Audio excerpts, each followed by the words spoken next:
scared me.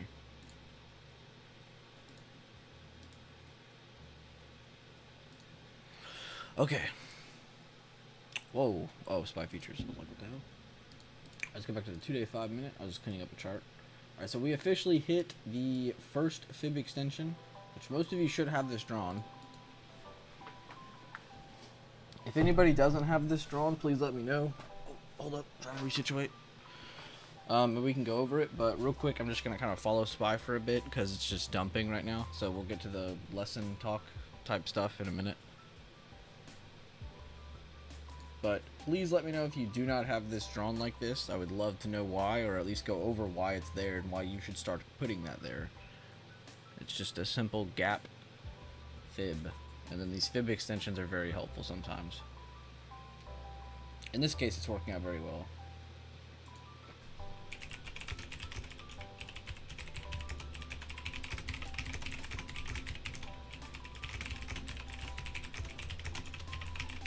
Alright, sorry, typing. I'm done typing, I'm sorry.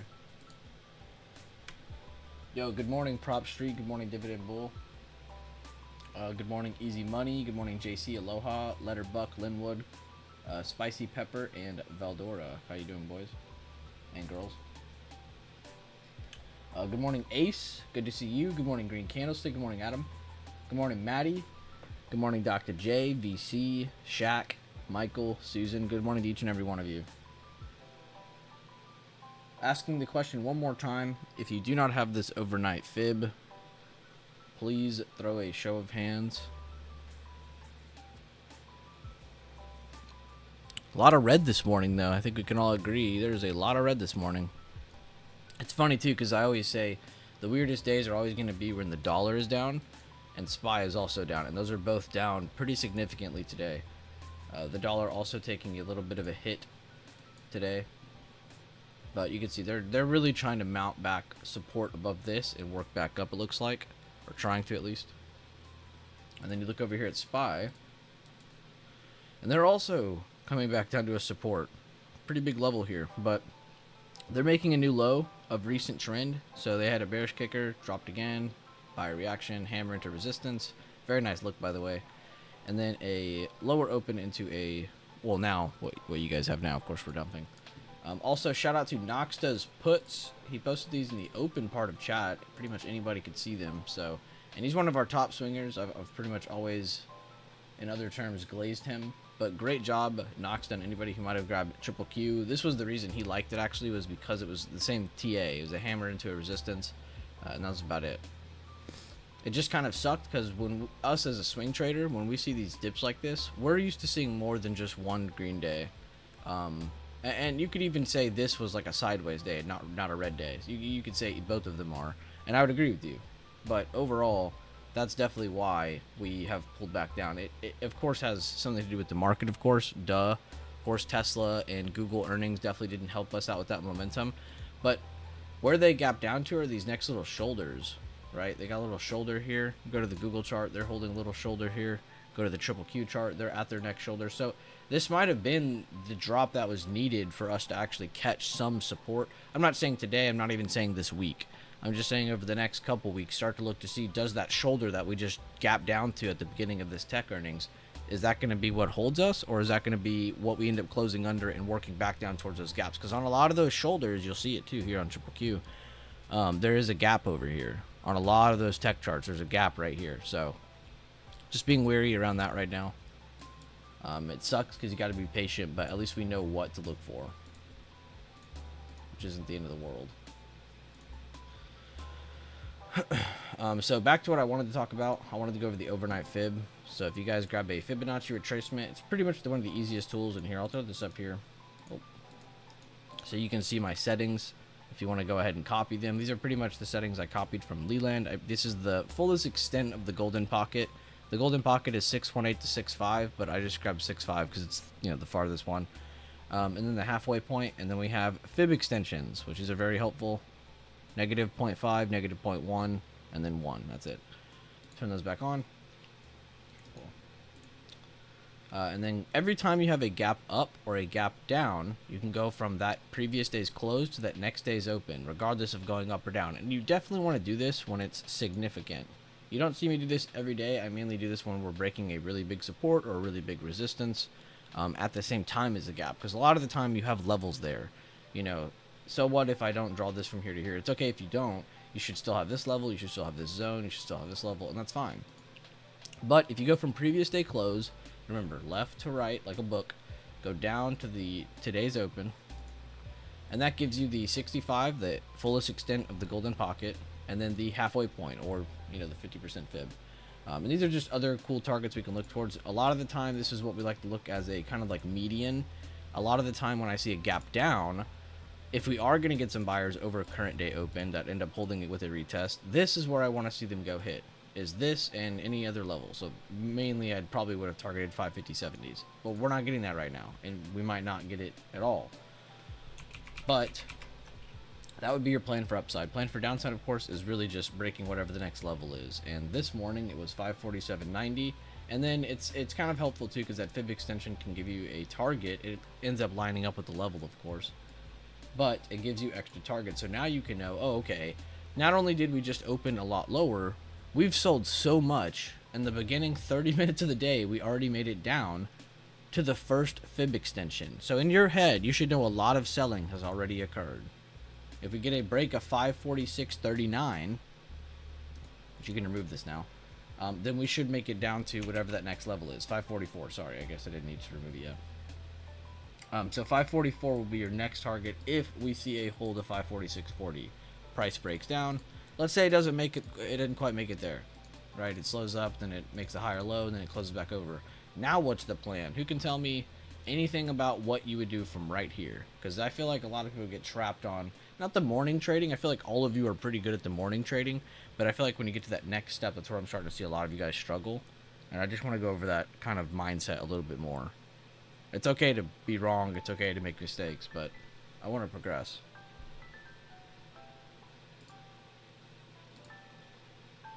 And definitely be sure to drop your trade reviews in the results and review. Probably going to be doing a results video soon.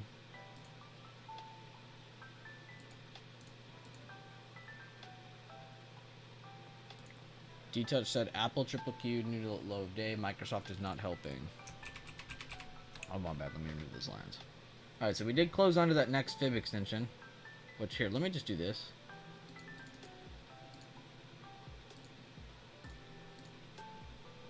So we don't have to stare at all that. So now I know, okay, this is my last fib extension level. Okay, that's my overnight fib area. And you're not even able to draw any other fib to get a midterm retest. This is everything right here. It's just closing lower.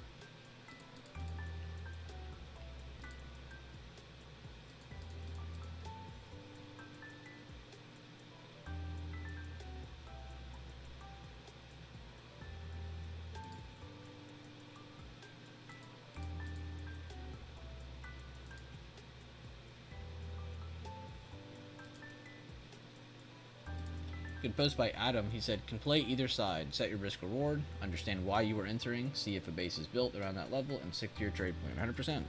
That's why I like these levels. Because you don't have to be just bearish or just bullish. But there is a right way of reading the levels in a correct order. And that's why, again, I urge anybody who thinks they're struggling to just kind of chill for a bit. Go check out the Road to Consistency playlist on my YouTube and watch... Well, one, Workshop 11, but please watch Order of Operations. There's a part 1 and a part 2 video now.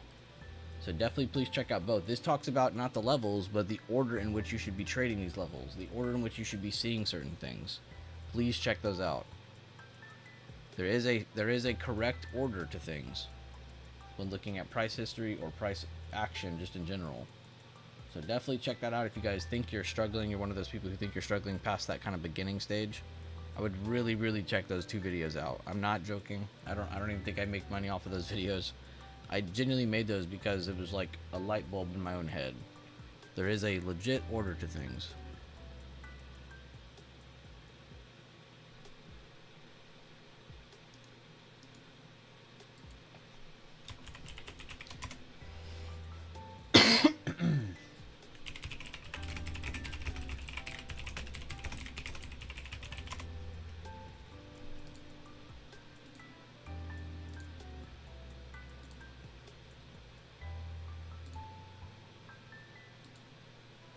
my water?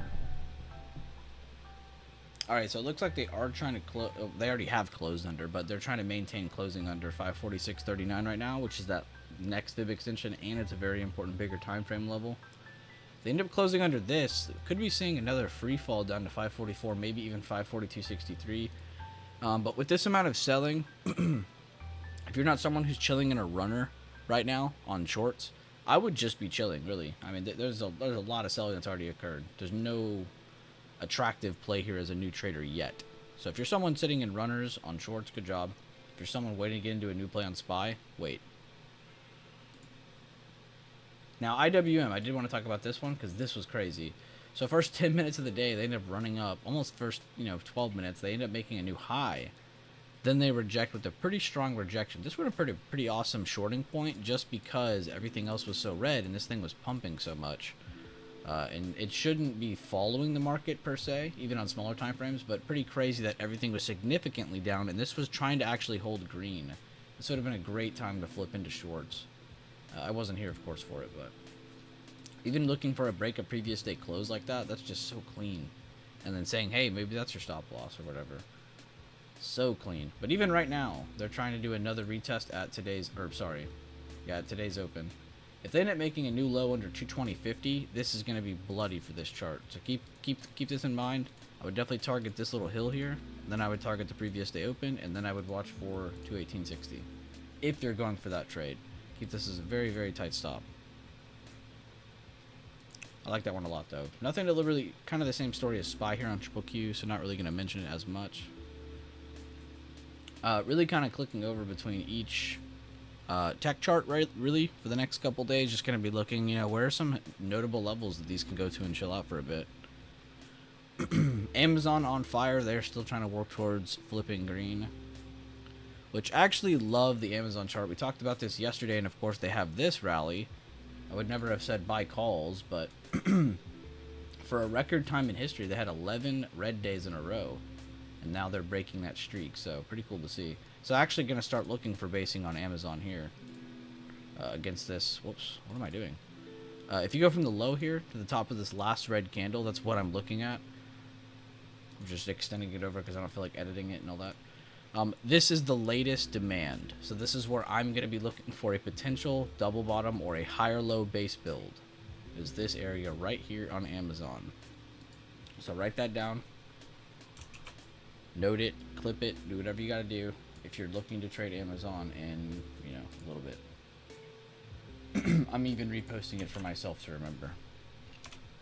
It just kind of sucks that all these tech stocks have earnings on the other side of them. So that's one thing to look out towards now. And as a swing trader, it kind of sucks because you have these moments where you're where you're tuned in, but at the same time you're like, wait, I probably shouldn't keep pressing the button on this. There's going to be a day where it reverses or whatever, but it sucks because you get to tech earnings or you get to just earnings season in general, and that ruins your momentum. Okay, I'm gonna leave it like this because this chart looks crazy. They are in fact closing under that new low of day. If anybody is still in shorts under this 546.39, that's a good level to keep in mind in case they retake from buyer side. Good target using a fib extension would be 544 from here, which is kind of crazy because that's another $2 down from here. I gotta resend this chart.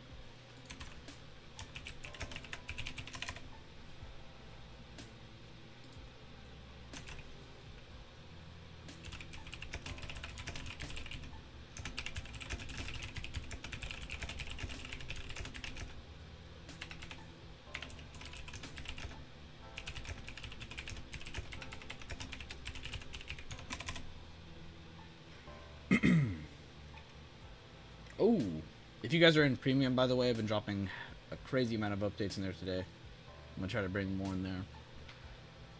I see Daffy is back too, which I kind of knew he was back. You guys are late to the party on that one. I got to know first. No, I'm kidding. But glad Daffy's here. We got D-Touch, me, and Daffy all back now, so that's good. Which D-Touch didn't go anywhere. It was just me and Daffy. D-Touch always been here. Ooh, Susan. Open on break of zone with stop loss set on break above recent consolidation out Look at you, Susan, trading the levels to the cent. I'm not gonna lie, you've been someone I've been noticing a lot more in the trade results, week after week after week, and the consistency is crazy.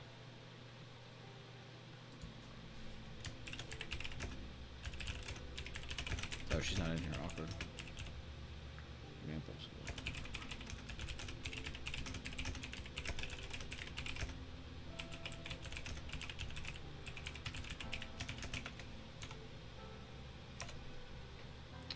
That is crazy trade review. Seriously, awesome job. Also, shout out to Daffy.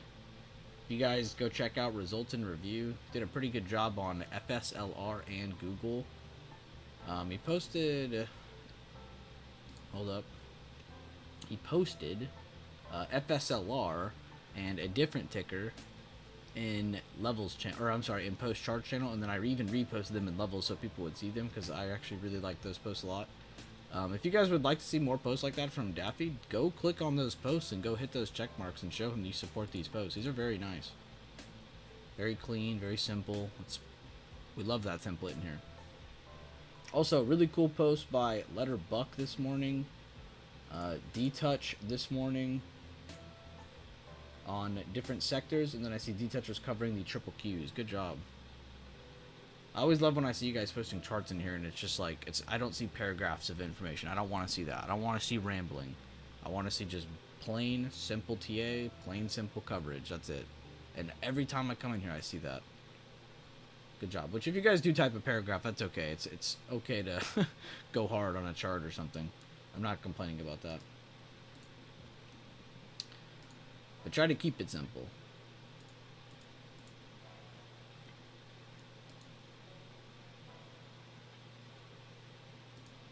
Good post by Eric on the trade floor. Seeing a lot of good updates on the trade floor by a lot of different leaders in there right now. Everybody's back. My bad, YouTube chat. I completely abused y'all and forgot y'all existed. Good morning, Matty Ice. Just closed your snow put swing for 65%. You're insane. Let me go check that chart out. Ooh, nice. Okay, so you were probably going for the same reason a lot of these probably fell, was just overall you like that we were kind of in a bearish market kind of vibe, but you like that we had a short-term positive movement giving you that discount. Good job. I'm assuming you were going off of this candle just alone because that's pretty damn clean. Which I wouldn't have drawn it like that. I probably would have drawn it like this. And that's even more clean. Oh my god. A 90% entry under 133.64. If you bought right here, oof. I mean, you'd be impossible to buy there, but god, that'd been perfect.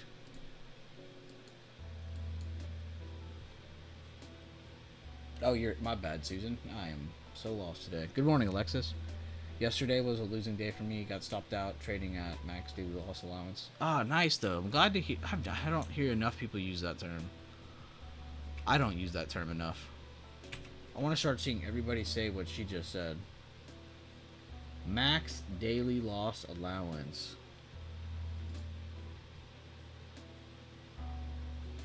I gotta see what happened to Roku real quick.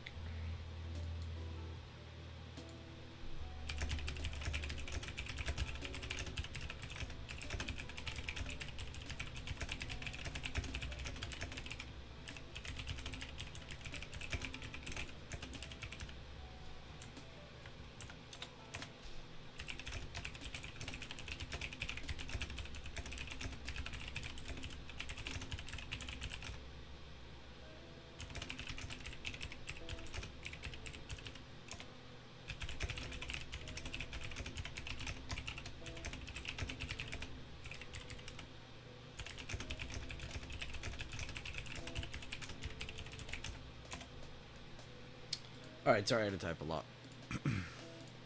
Back to SPY, y'all are probably like, what the hell's going on? Alright, so we already talked about the overnight fib. That's where this comes from. That's where this comes from. And there's even another one right here. We've already surpassed one of those levels. We've already made it down a little bit more. We've not gotten to 544 yet. So again, like I said earlier, anybody who's shorting right now, you should just be in runners right now. You should not be in just now getting into puts. That's a little late. So if you're in runners and you're in you know position where you're taking profit soon, or you have a plan for the exit, fine, that's great. But I don't know if I'd be looking for a new play on that quite yet. But a huge amount of selling, though, is what I'm trying to say. Not only did you get the lower open, there was no retest to go back up to the overnight fib. It just sold off a little bit more. Under new low of day, they made a midterm retest. You could see that without even drawing the fib. New low hold, new low hold. Made it down to the fib extension, as well as a bigger time frame level of 546.39. Under 546.39, they closed again. Indecisive candle, red candle following. So probably should get some more dumping, but since we've already had some more selling, probably going to see some just indecisive trading around this level for a bit. But if we keep selling off too, I'm not going to be surprised. Because again, we just talked about how much selling has been occurring. Ooh, Boeing did not want to hold 184.80. I know a lot of people who are, for some reason, just insanely bullish on Boeing right now. I get that they're not just airplanes, but this company is literally churning hundreds of millions of dollars. Ooh, Ulta. That sucks.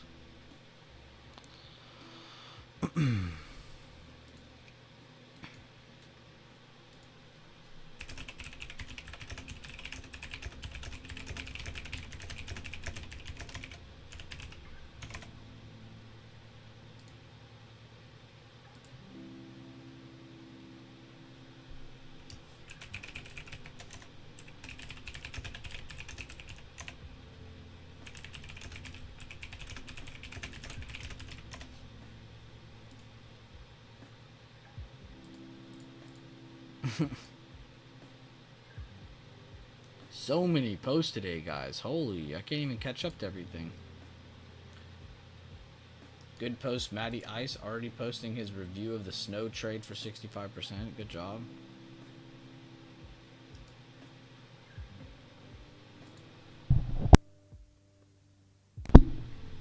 Excuse me. Good job, Matty. I like that you did a mental trade on your SPY futures chart. Okay, you went for the retest. Looks like Daffy is checking out Apple. My bad, I'll get the hell off MasterCard. Ignore this. I don't even know if this is valid still. Never mind, actually this is still valid. Wow, they went through that. 1, 2, 3, 4, 5, 6. 7 out of the last 8 days are red. And the one green day really wasn't that green. So I guess next big level to look at on Apple right now is 220. 220 flat is going to be a huge barrier for that tech stock.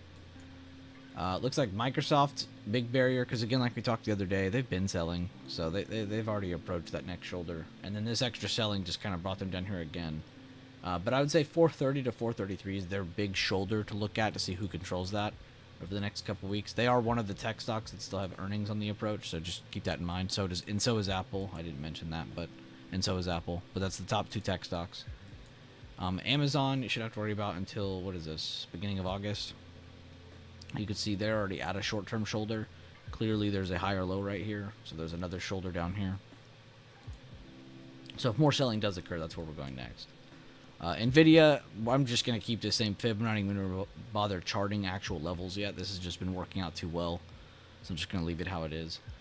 But overall, we're basically just looking to see, do new lows happen under 116.70s, or are they just going to start balancing out here? So you can see what I mean, though. There's still a lot of earnings to happen, but all of these stocks are approaching huge shoulders that you just can't ignore.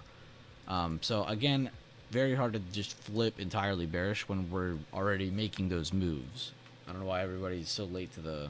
I'm not talking about us, I'm talking about the market. I don't know why everybody's so late to jumping into these shorts when everything is obviously setting up as shorts into earnings season. So I think this is going to be a good trap and a good kind of learning moment for a lot of the market right now, because this is going to show, you know, who really knows what the hell they're doing. Because I think everybody's just going to blindly jump into puts as the earnings season continues, thinking that they'll have the same reaction as this. But I think this is the fullest extent, not the fullest extent, but I think this is the harshest reaction we're going to get out of this earnings season approaching us, because this is the start of it, right? And if they're going to surprise us, it's going to be at the start of it. It's not going to be, they're not going to repeat the same move over and over and over and over again, doing the same thing with earnings. So we'll see. Unless other earnings stocks, unless Apple and Microsoft just surprise and also fail to meet expectations, which I just doubt, then we'll probably see some basing out over the next couple weeks. And these are the ugly days. These are the days that I urge a lot of you to just stick to scalping.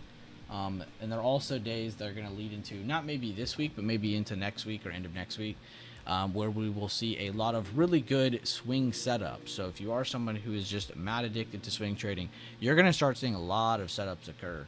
But you really want to make sure that the sector is doing the same thing as what your setup is doing. So if you're looking at a discretionary stock, right, and it actually is affected by it, right, it has a good beta, that means it is affected by the sector it's in, it's affected by SPY, then you can see, oh, okay, bet, I'll go look at the rest of the sector. I'll go scan through those, and if those kind of look like that, then you have a strong setup, right? And if you don't, and the whole sector is just everywhere, then you kind of have a more isolated setup. And it is, yes, good on its own, but just be aware that it doesn't have that sector backing it up.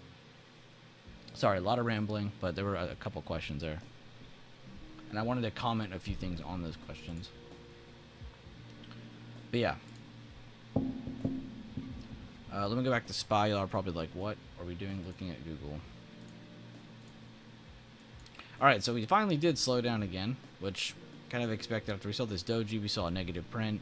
Another doji. Do we get another negative print, or is this going to start actually slowing down? Which I think is on a lot of people's minds right now. There's a lot of selling today. Yeah, sorry for the rambling, guys. That was a lot, but I had to get all that out. Coin trying to hold that 8 EMA. Also on the verge from going red to green. Great call out by Rob Taylor. I don't know where you're from, Rob, but I always see you post really good TA.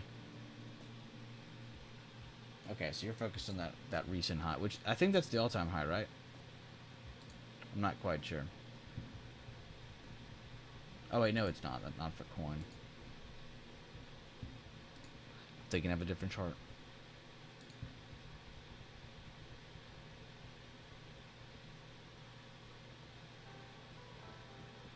No, you're good. I mean, don't go hard because you see Daffy and Kevin going hard. That's for sure.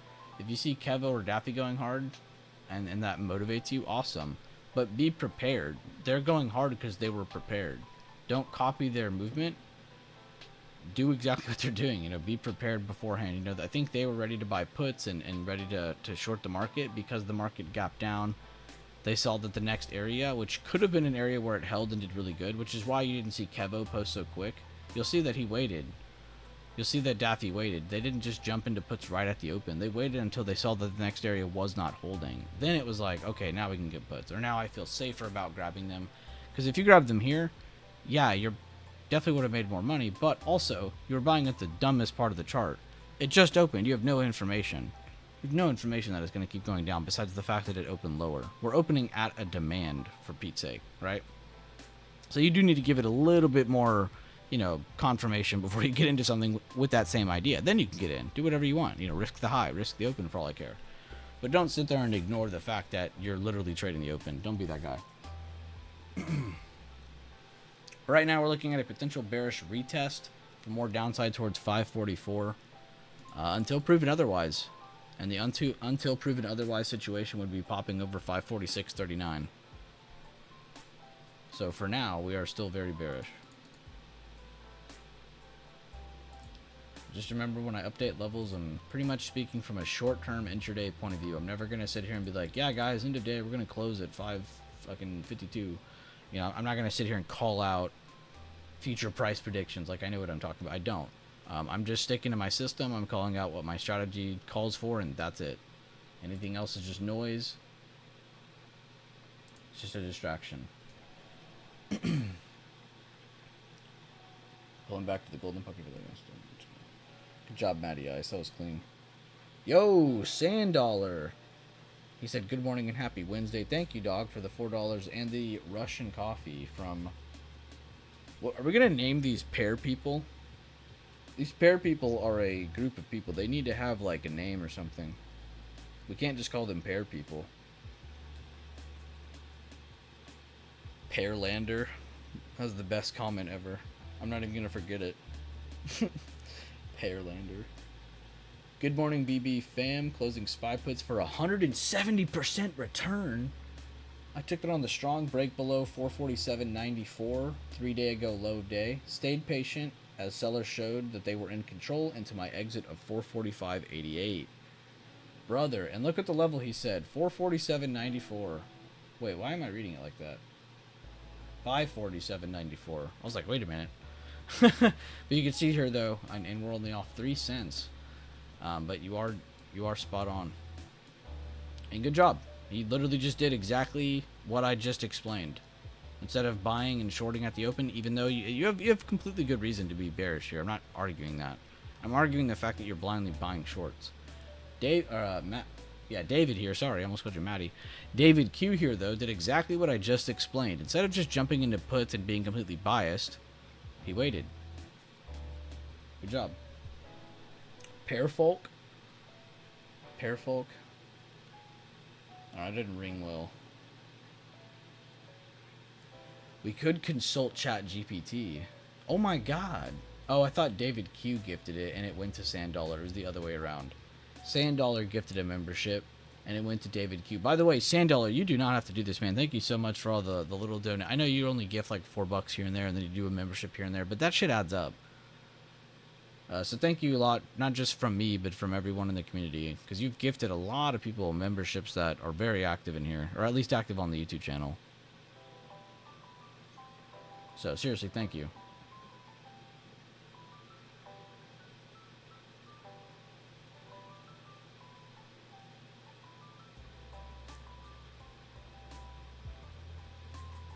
You have been beeped. If I ever come up with a different role name on the YouTube channel, the next role is going to be called the Sandollar role or something.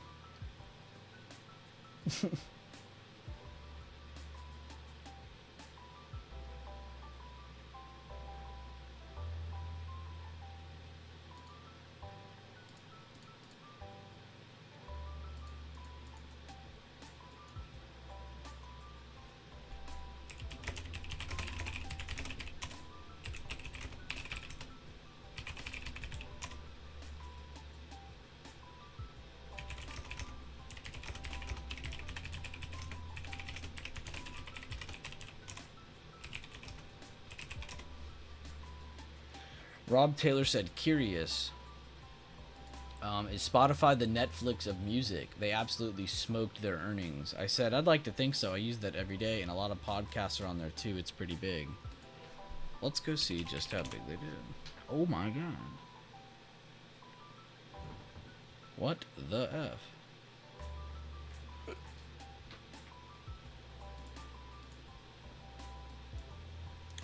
I love when breakouts do that. I love when a breakout is like going to that new high and it just closes over it. That is so damn clean. Like this. Like all the trading has been evolved around 331 now.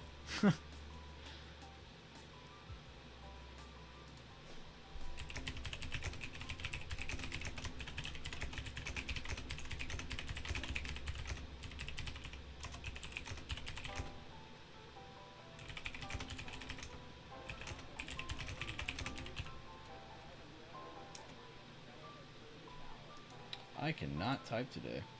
Then again, when can I ever? There we go. That's crazy.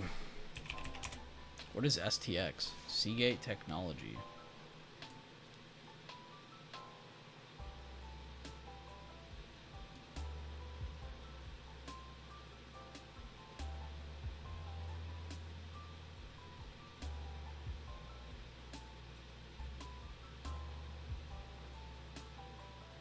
Cloud storage.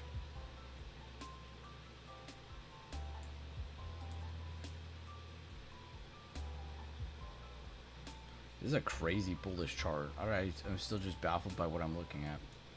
I feel like I'm looking at energy transfer. Here's STX, here's energy transfer. Okay, sorry, a little different there. But same vibes, just like straight up the whole time. Like it's not fast, it's not amazing, it's not super pretty, but it's just going up. Oh, they made your external drive. Okay. That's a pretty bullish chart for a for a long-term chart. That's pretty crazy, especially with the trend we're seeing in the current market right now. You would think those charts don't even exist.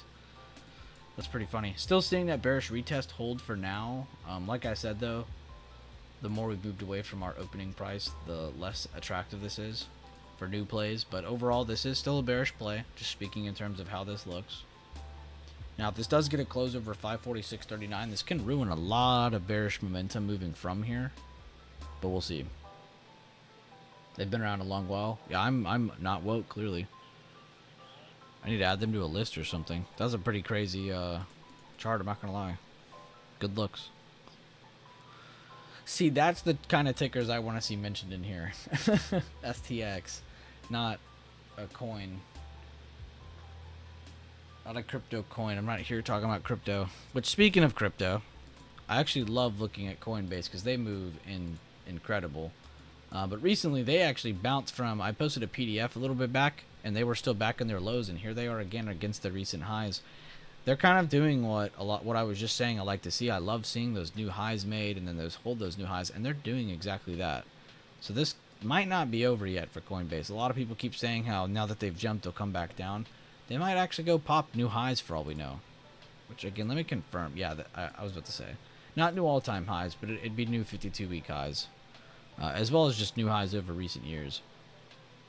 But yeah, 283s. Could definitely be seeing that soon on Coinbase, which is crazy to say out loud. Because, not long ago, just a few years ago, we were over here sitting here saying how it's under 100, working back to 100. And now here we are talking about how they're going to possibly work towards 300.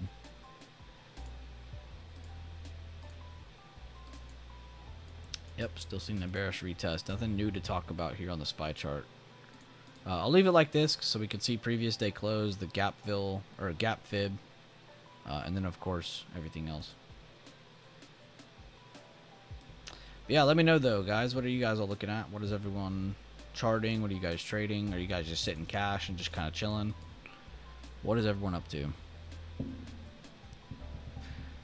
Recently, I shorted Adobe. Looks like I should have held that a little longer. I was in 3 contracts of ENPH, scaled out of 2 of them. This completely destroyed the last one. That was basically the play's profits too.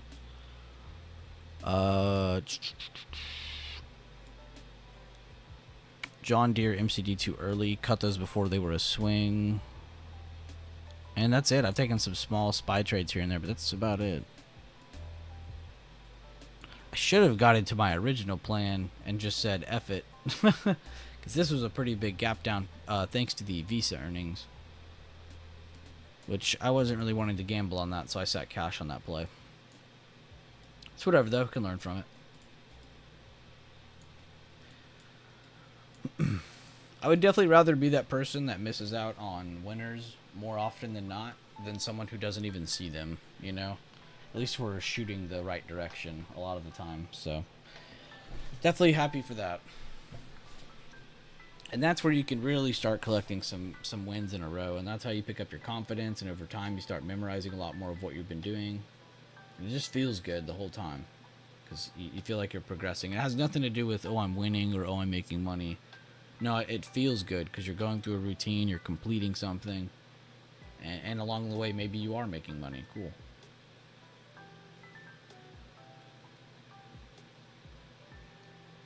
You're on light calls on Moderna. Don't get me excited. Oh, okay, we're still hanging around that shoulder. Good. This is the level I was thinking of. Whenever we were talking. Looking to target 117. Okay, good. Ripping more calls on GE after morning Dipimus Maximus. So you're getting calls on GE. Oh yeah, that's another one that's just been tearing it up. Speaking of charts just holding trend and moving higher, this is another one just completely killing it. In the silent of the night. Nice, Elisa. Glad to hear you're good.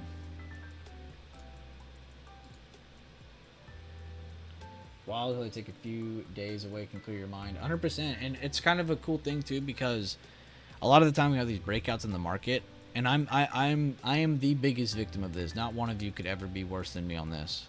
This will always be something I'm always going to be the worst at. Is momentum. You know, like let's say you take a bunch of shorts, right, and you're just killing it. You're in tune. You knew the market was gonna fall, right? Good for you. But then you keep doing it, and you're like, fuck, I just lost some of my profits. It's like, glad I'm doing good. I'm glad I'm winning. I'm glad I'm on the right side a lot more of the time. But now I'm just following that, right? You need to understand the off and on switch, right? You need to understand that when the market starts moving and you've been in part of those plays, you don't need to continue being part of every single move that happens, right? It's good. You can keep following it, learn from it. That's great. But you don't need to be a part of every leg down and every leg up. So just remember that. And when you have that off switch, it's really good, like what Prop Street just said, while taking a few days off can clear away your mind. It also set you up with good timing on the market because you're not sitting here still trading it every single... You're not micromanaging as much. You're on to the next thing. Which, guys, it looks like the bearish retest is still holding. We are a lot closer to new low of day than we are the next level up. So we'll see if the new low of day occurs and makes it down a little lower towards 544, which is the fib extension from the overnight gap. Trying to understand earlier comment, break of 547.92 wasn't a good entry. No, it was a good entry. I was saying this is a good trade. I was saying if you were someone who jumped into this just straight off the rip, that was stupid. But if you gave it a little bit more, gave it a little bit of breathing, actually understood, okay, hey, 3 day ago low is breaking. I do have something breaking. Then got it, then that's fine. That's not guessing. But just shorting right out the open because we opened lower, that would have been stupid, is what I was saying. I was saying if this was a genius entry, this was a patient entry. Because if you're going to be a part of this drop after the lower open, make sure it's after some more confirmation. Don't just randomly get in. Oh, new low of day. All right, well, bearish retest is still holding. 546.39 still intact. Not a crazy new low, though. They didn't just break it and just start dumping. See here, they closed. Next candle, pretty nice size. So we'll see what happens on this next candle here if they do maintain holding that new low. Good to hear you're chilling, Dividend. Good to see you. Just charting SPY, IWM like always. Watching price action, mental reps all week. Good stuff. Definitely nothing wrong with mental reps.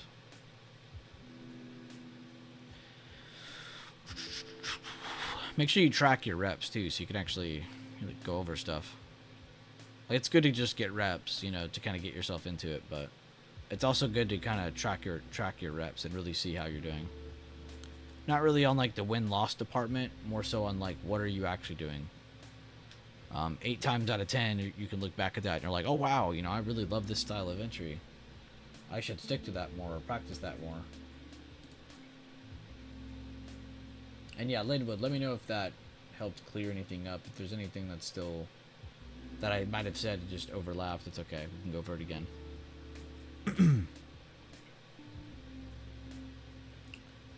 Let's see here. Morning, been running late. Good morning, King Carnage. I was actually waiting for you, dude. I actually entered on the 10. Oh, hold up. I can't see Aloha. The heart. I don't know why the heart thing's messed up again.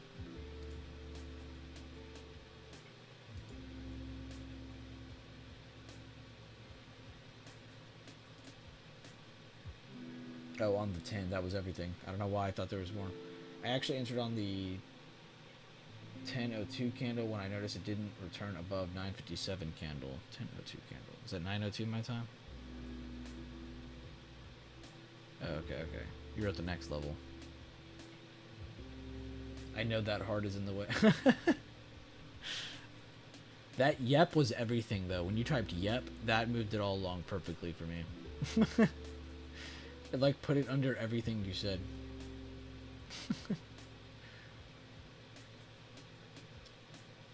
Oh, okay. Thank you. I was just double checking. Okay, cool. Yeah, see, like, that's the kind of talk I'm trying to give. Like if you're gonna just short something that you're definitely bearish on, that's fine. But find something to short from. Don't just short something randomly. And that's why I like what a couple people in chat did, what Aloha just talked about. That's right, she doesn't have a real name. I call her Aloha. Yes, sir. I was on the opposite side of things a lot just because I had tunnel vision. This is helping just hitting sidelines, watching for setups I like, and seeing what works best for me.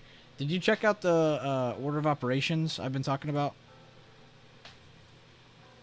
Just curious, and you might have already had seen it. I was just looking to see if you gave it a double look or something.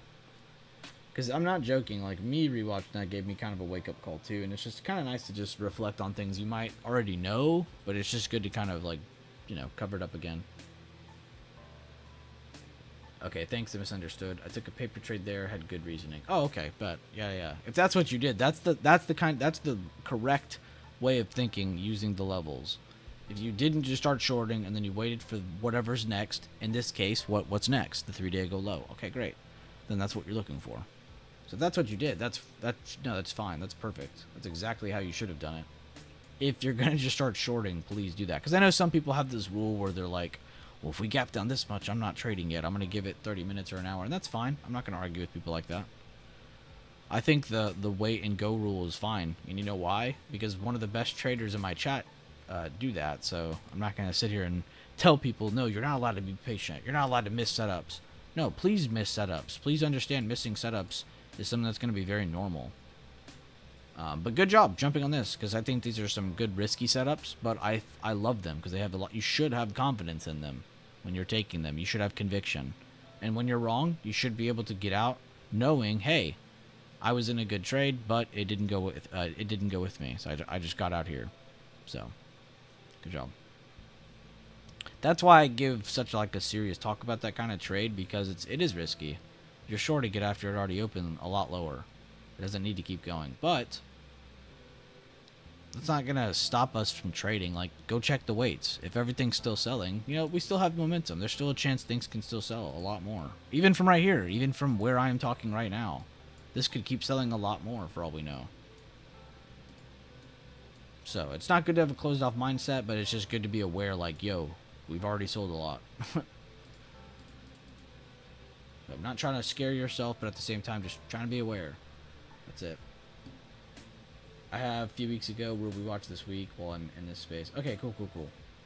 Yeah, thank you. I honestly urge everyone to, not just Carter. I'm not just doing this for, like, views or anything. Like, when I first stumbled upon, like, order of operations, because, like, I think I've always thought this way, but I didn't know how to talk about it. I didn't know how to break it down. And then someone said PEMDAS one day to me, and it was like, wait a minute.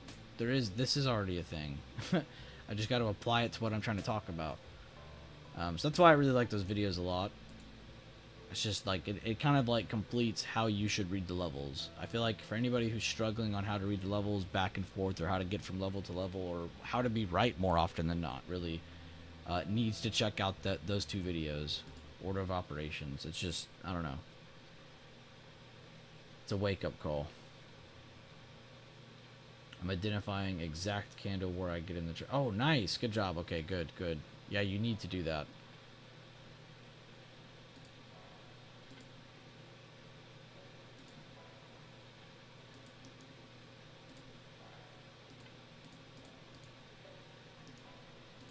My Goonies.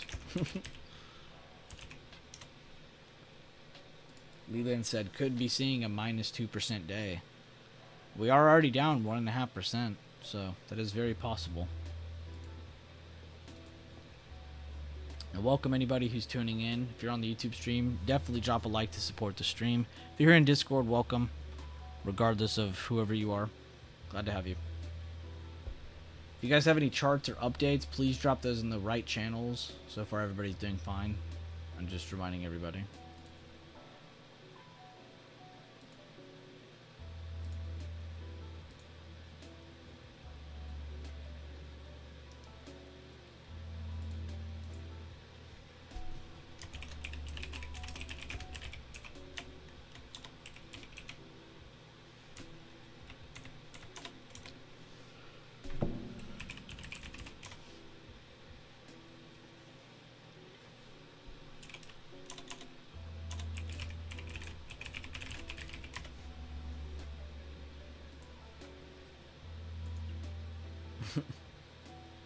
And there's that new low of day again, 545.39. Very slow, very slow. They made a new low day here, and it's been very slow since then.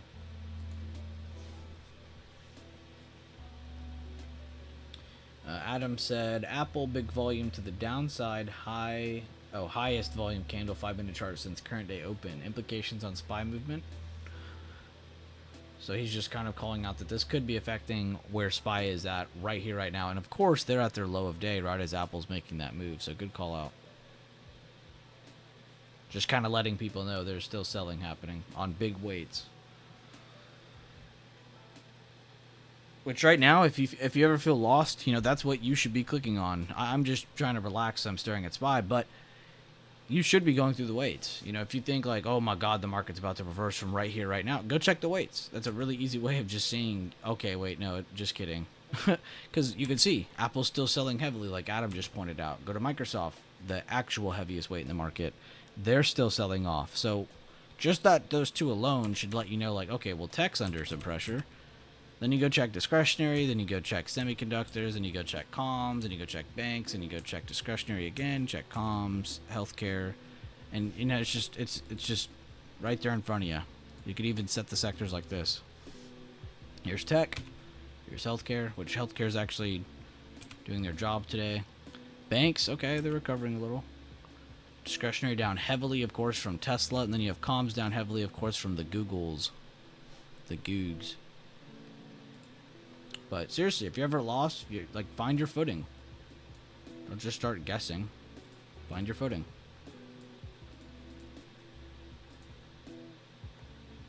Posted trade interview. Oh, bet. I wanted to see this. Alright, I saw Maddie's. Oh, here's Maddie Clams. Let me check this out. Ah, nice. Okay, you're going off that recent bearish retest. Good job, Maddie. Maddie Clams. Let's see here. Ah, clean chart too, Linwood. I like that you just have just the important levels. Like a billion things on your screen. It's just clean. But let's see here. Retest pre-market low. Closed under. And then you entered. Okay, I love that candle. Do you know the name of that candle that you entered on? You had two cons paper. Okay, I have a couple questions for you, actually.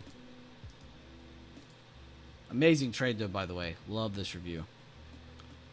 But Linwood, can you tell me the name of the candle that you entered on? And then after that, I have one more question. I just want to go over it more because that's a powerful trade you posted.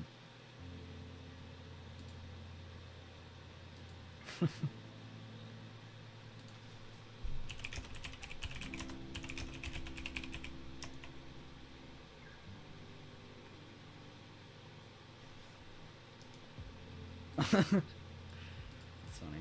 funny. Inverted hammer. There you go. Perfect. All right. Other question was. Hold up. Clicking on the chart again. Right here. So you entered, and then a few candles later, 1, 2, 3, 4, 5, 6 or 7 candles later, you had a first take profit. And I'm not judging you. I'm just curious. Why did you take profit at that first take profit? Was there a certain percentage you hit on your contract? Was there a level you had kind of just in your head that wasn't on the screen? Why did you take profit right there, of all places? I'm just curious. I'm not criticizing. I have no judgment for this. I think it's great what you did. I'm just curious.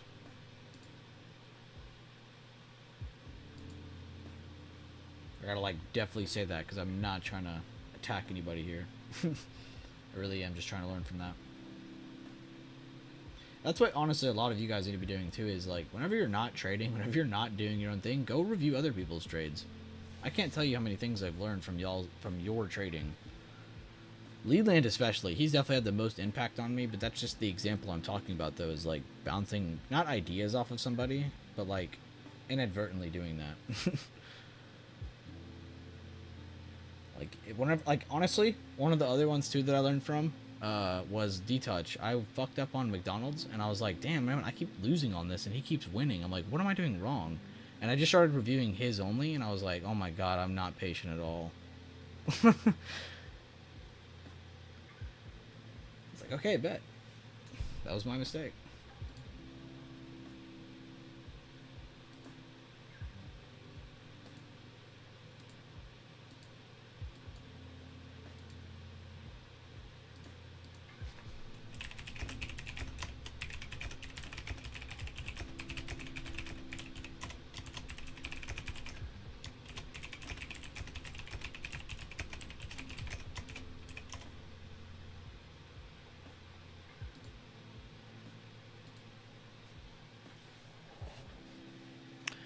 Good conversations today, guys. Honestly, I've had a good time in today's stream so far. A lot of really cool posts and messages. It's already 10. Damn. I don't know how long I'm streaming today, but we're going to just keep going because we're having a good time. And I actually think we're going to get more movement from this.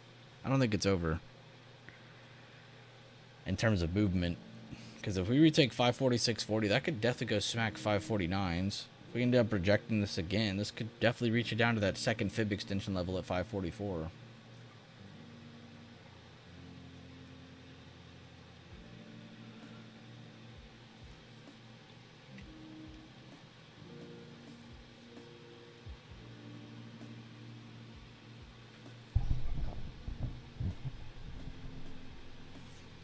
Doji showed up, figured there was a slowdown. Okay, so you're doing candle by candle. Okay. I was just curious. I didn't know why. That makes sense, though. That makes sense. Because, yeah, if you end up getting, like, a green candle after that doji, then that would be, hey, your contract's screwed. But no, I like that. I like that you saw that. Because that is your, you know, like, international sign of, hey, this could slow down. It's not 100% that it is, but the possibility. So why not scale out, you know? No, okay, I like that level of thinking. I like that. It's passive. It's forward progressing. You're keeping some of your gains.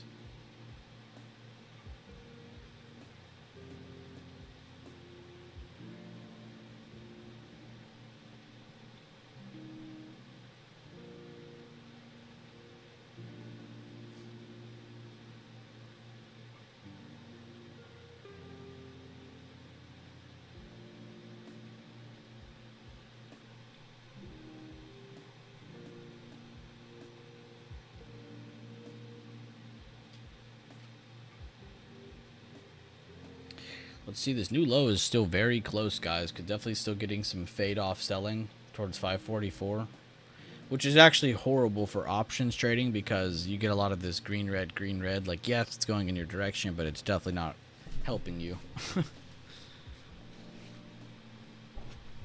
I'll be right back. I have to go grab something, but I'll be right back. I'm just going to leave it on SPY.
All right, I'm here again.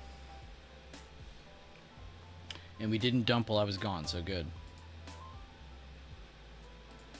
Well, not dump more. Oh, nice job, Alexis. Let me go check that out. So the play he called out was Moderna. He said 117 target. It hit. He made 30%. Good job. Posting humble review after work. Definitely do that. Good job, dude. Seriously.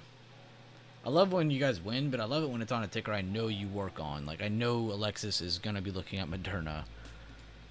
We know Leland's going to be looking at SPX. We know Carter's going to be looking at IWM.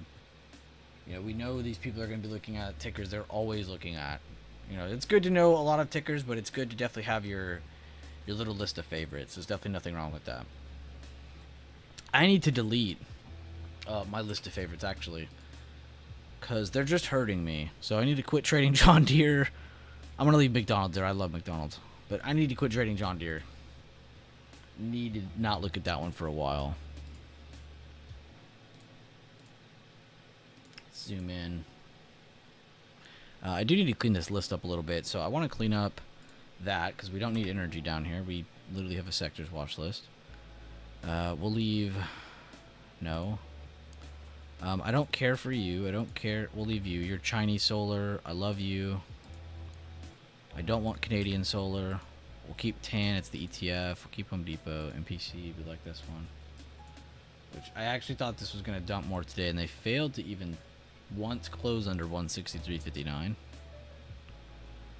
We'll leave all these. Leave Sophie.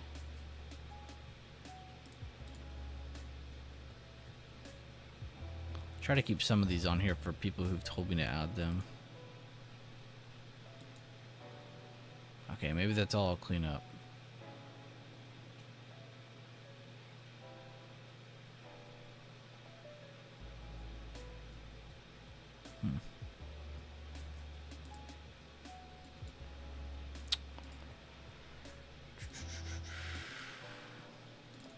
Whoops.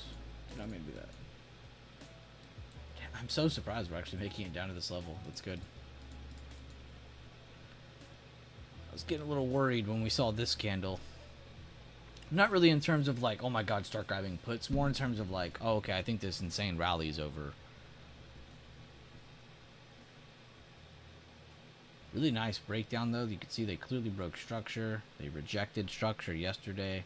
Huge move after the Tesla Google earnings. Of course, earnings season is upon us. And I still have this dotted line here, which it actually means nothing. This is actually from the old all-time high. I did this for my weekly watch list. Because going into that next week, this was the all-time high. But since then, I did delete it and just kind of left it there. But here we are, approaching it again. And it actually looks like this is a good level to keep, because this looks like this is where they battled before holding this as support. Yes, they have a lower open, but they did not make a new low. They closed back over 544.12. Huge move up from there. And then finally, they made their new high. And here we are again. What? 1, 2, 3, 4, 5, 6, 7, 8. 14 sessions later, and we're back to where we were. Crazy movement. You definitely can't say the market hasn't been moving at all, though.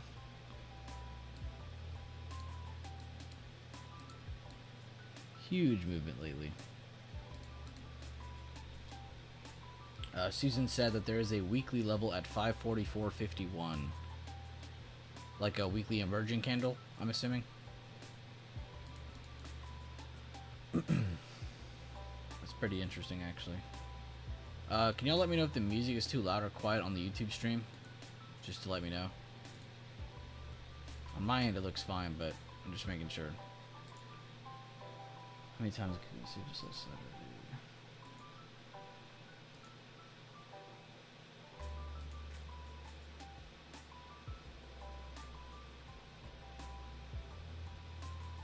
A lot of really cool conversation on the trade floor.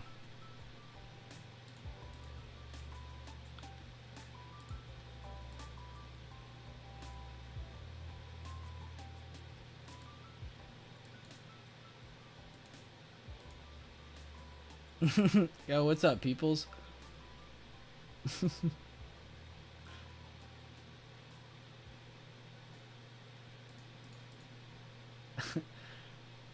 I saw you typing and my heart rate started increasing. I don't know if that's good or bad.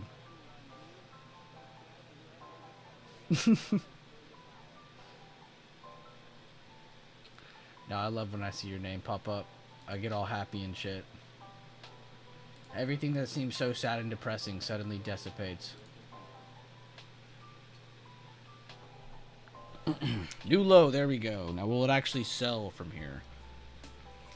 Because nothing but lower highs. I don't think a single person in this Discord is confused by the fact we're still bearish under this level here. There's nothing retaking it. We have nothing but lower highs. So most likely reaching 544 is how we're talking. Most likely. Most likely. The glaze is crazy. I'm not glazing.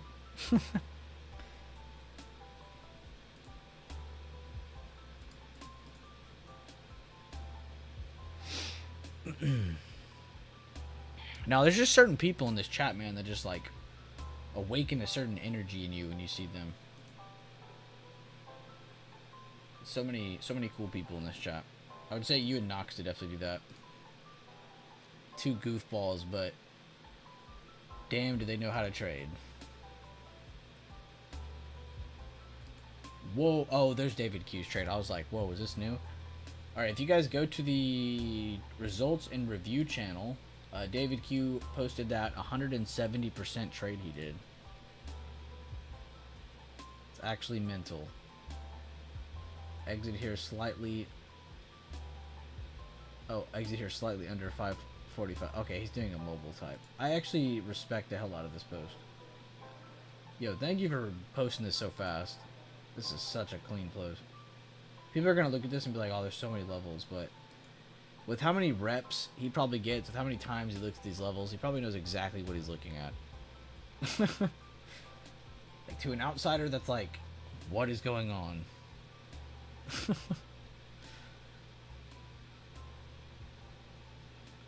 Some of y'all's phone reviews are better looking than some of these desktop reviews, I'll be honest.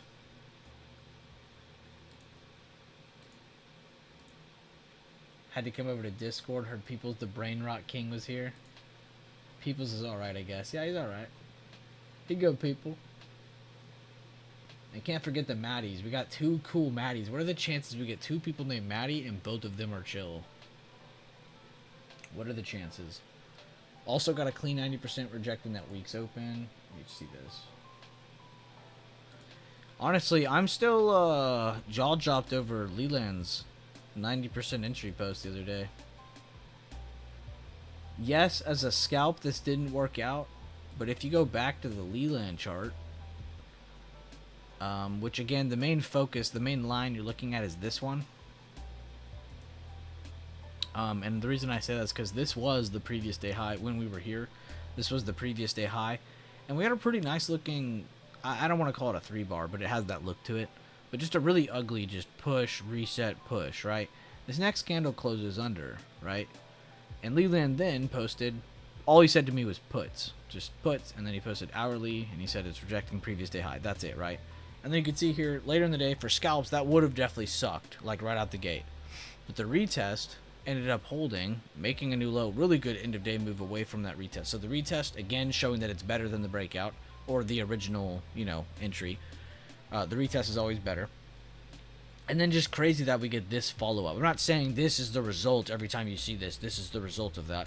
But this is a crazy follow-up move after that. So definitely paying anybody who is, you know, following that. But this has definitely been one of the most impressive 90% that I wish I would have taken.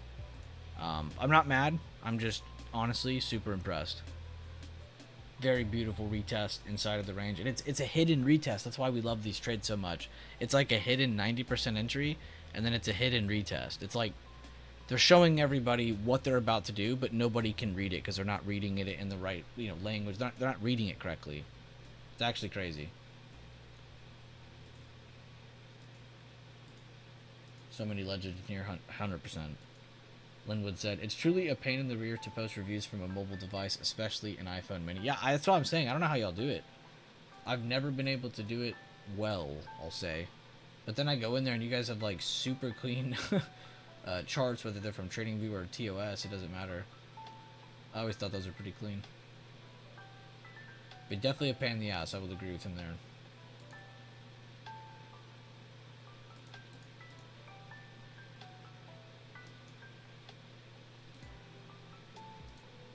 If you guys have premium or lifetime, please check out the Bueller Leland TA channel right now. There is a really cool post regarding patterns. Again, me and Leland are really addicted to kind of just posting charts that look like they have our patterns from our candlestick handbook, which if anybody doesn't have that, please let me know right now, because that is a free handbook anybody can have, and it's honestly the best candlestick handbook you'll ever own, and it's free.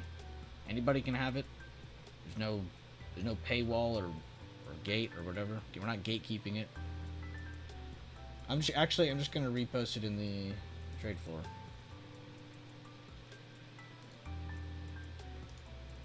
If you go to my message in the trade floor right now, I posted the thing. So if you just click the top of my message, the one I replied to, it'll take you straight to that message, and then you can download that PDF.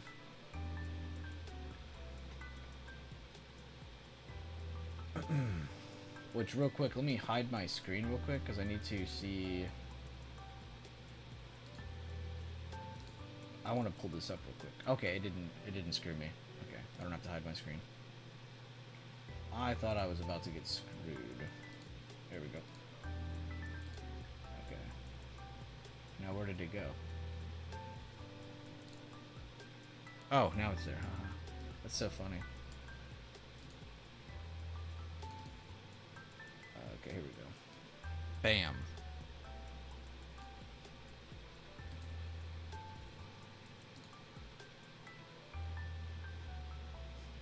No, I'm not posting it on X. I am done with X. I go there to post links. That is it. And I only do that because YouTube lets me do it from YouTube's side without actually seeing X. I'm never opening that shitty app again. There's nothing but liars, scammers, frauds, people who can't come up with original thoughts. They'll take your ideas and then sell them to other people who are unknowing of the fact that they're selling shit that isn't theirs. It's crazy. Everybody, it's funny. I'm not gonna name names, but it's funny. Like, you bring up X. There's actually someone from this group who just stopped posting in our group. Right? Not even that long ago. They go on to X. They start posting everything they've been posting for the longest, since they joined us, or since I joined the group. Opened their own group, and instead of like taking this message like that I put out, of like, hey, maybe don't be an asshole, brother charges hundreds of dollars a month for you to join the Discord. So I tested it. I go in there, and it's literally posting everything I've ever posted in my life, except they're adding signals onto things. And I'm like, okay, maybe these signals are just killing it. Maybe they're just a 10 times better trader than me. I was like, whatever. And I can deal with that. That's fine. But I go look at it, right? And they're not even like legit callouts. It'll be like, yeah, guys, puts kind of look good right here. And then like you won't hear about it unless it works. And then when it works, they're like, oh my god, look guys, I just made like 800%. Who all caught that with me? Like, how did you guys not catch that with me? I was so obvious about the fact that I was in puts with you guys. And they weren't. And that's the kind of call-outs that I'm starting to see. It's like more popular now. And honestly, a lot of X has turned into like crypto. So I'm fine not being in that space. It's cool. I've already said to everybody before, I don't care about my audience in terms of size. I care about my audience in terms of like who the hell they are. I don't want 100, excuse my language, pieces of shit following me. I don't want a bunch of scammers following me. I don't want a bunch of weirdos following me. I want people who are real in here, people who actually give a shit.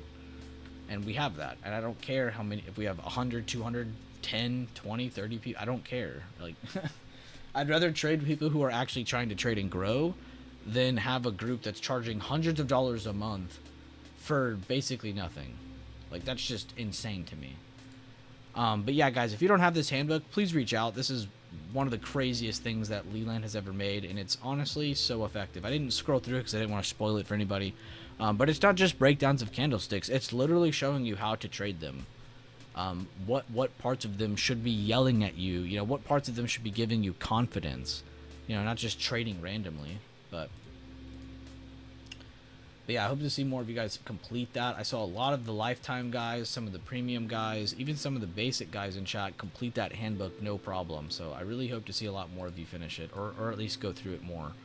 I definitely try to go through it every so often, you know, every 2 weeks or so. Not the whole thing, but just trying to go through it here and there to kind of skim through some of them.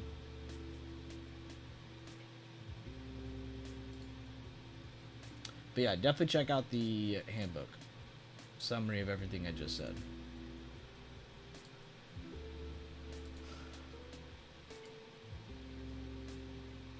Bet. I'll see ya, peoples. Thank you, man.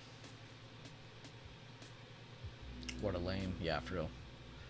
And again, it's not like they're taking away from anything, but even recently, I've had some really cool people reach out to me, and they were like, "Yo, man, I was part of the group a couple years ago. I left. I started my own group. It was so stupid. Blah blah blah." That they're like, "Can I just come back? Well, I just need a group to be in." But I'm like, "Hell yeah, come back. I don't give a shit. Just don't come in here and be weird. Be you. People want to support real people. Be you. That's the you everybody's gonna like the most, and it's the one that you're the most comfortable with. So it's perfect." Just be you. And go through your routine. There's a lot of people not following their routine. Become comfortable with your routine. How many of you guys actually clear off your levels and redo them every so often? Maybe not every day. Maybe not every week. That's fine. I don't do it either. But every so often, it's nice to kind of get that refresher, you know?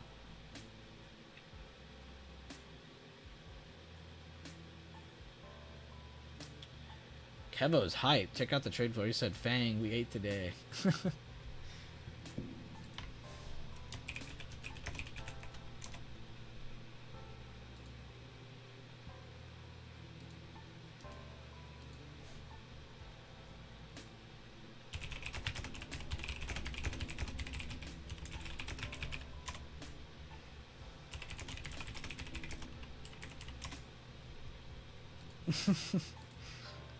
He said, this group is the best group. TF, not leaving ever. You also accept me being MIA for 2 months at a time when I'm traveling for work. I appreciate that. I put best 2 months of my life. No, I love Adam. We have two cool Adams. I always forget that.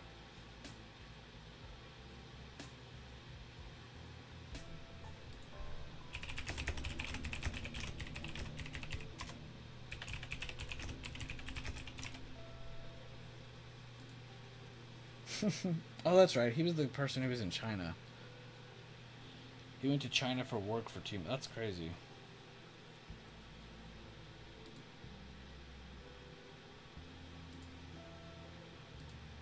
Hit the 80% hidden retail. Hold up. Valdora posted.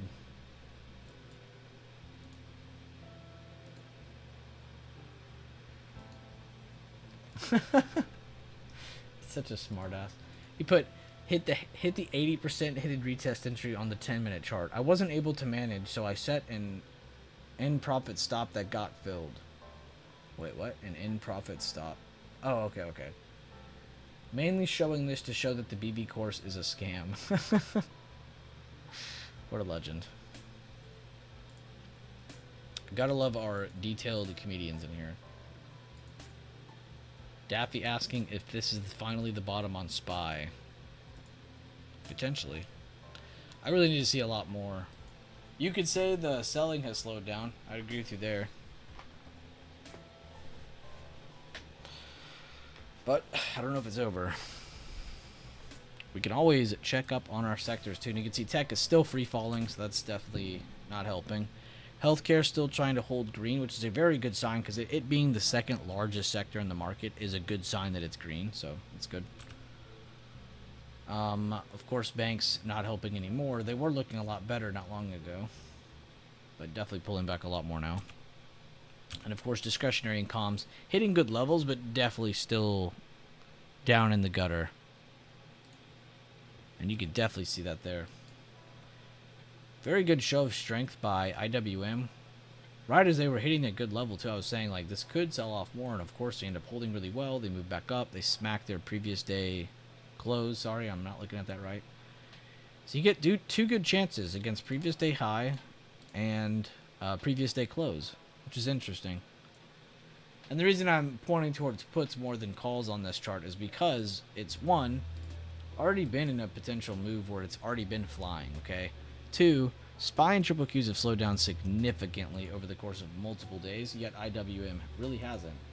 So, I just think that was a really good kind of quick look or quick idea trade kind of thing for today. I wish I definitely could have traded that though, because that was a really cool example. Just because everything was like so down so much, and this was literally ripping up the first 10-15 minutes. It was like crazy chart this morning. Amazon, of course, too. Amazon did good this morning. Filled almost all of their gap. It looks like they hit the... let's just test it. Yeah, they did hit the gap fib overnight. Again, that's going from previous day close to current day open. Just basically saying what's the empty void in between. What's the information there. So it's just kind of cool they did rally to something that makes sense. Did we trade it? No, but always good to review.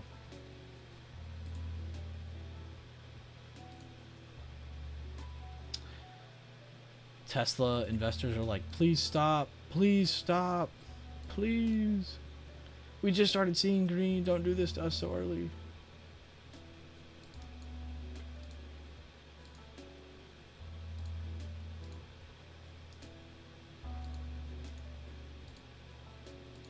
What the hell? Look at that chart that that Tesla just posted. That Leland just posted on Trade Floor. Oh my god, dude! As I'm making fun of Tesla chart, he posted this. Or I mean, he posted it before me.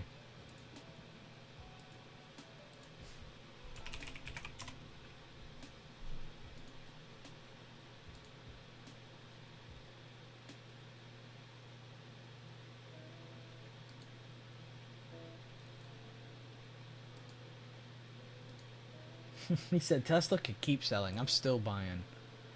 That's actually funny. Misi alert, guys, on the trade floor. Misi said monthly level on SPY at 544. Excuse me, I cannot breathe right now. 544.22. So kind of funny that this lines up with our fib extension level.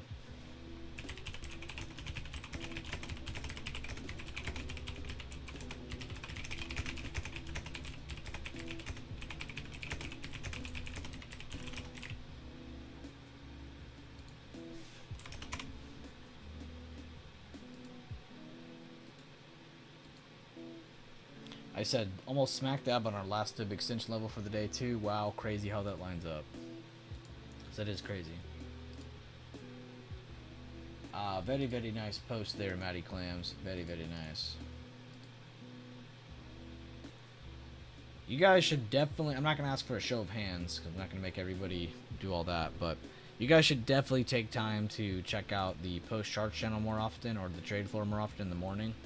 People like Garden Trader, people like Matty... sorry, I should say the right one. Matty Clams.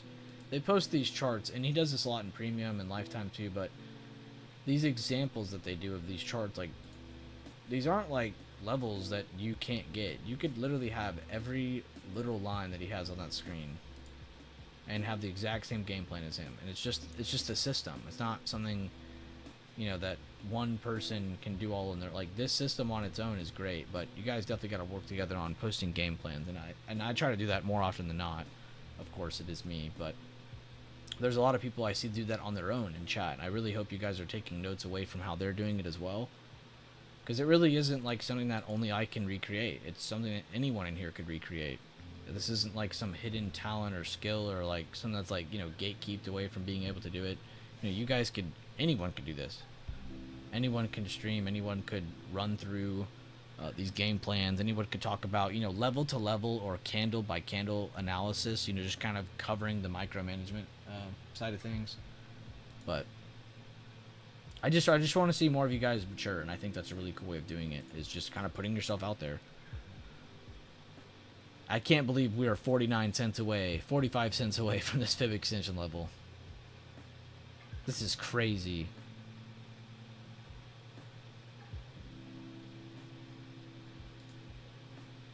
Huge move.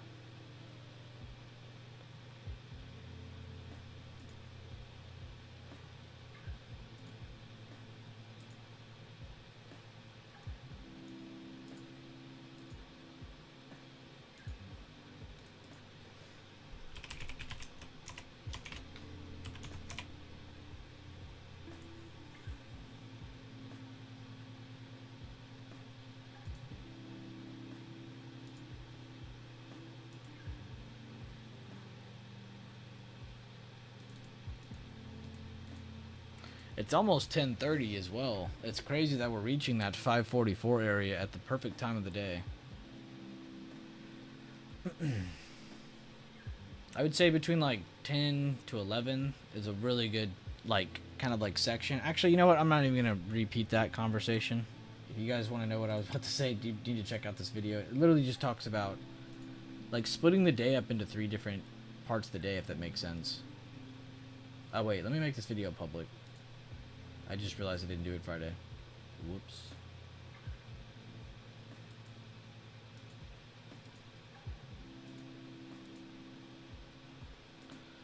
We've updated the erase song feature on your video copyright details page. Try the new AI-powered technology to remove content ID claimed music while presenting the underlying audio of your video.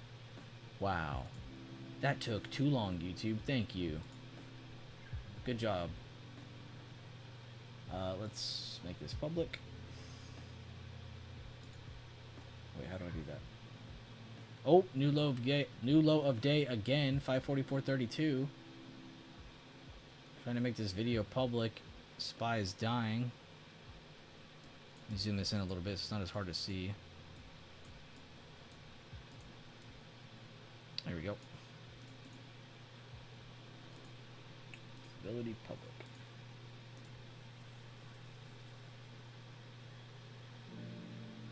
Which, if you guys are in Discord, you should have already seen this. I'm pretty sure I downloaded and posted this already.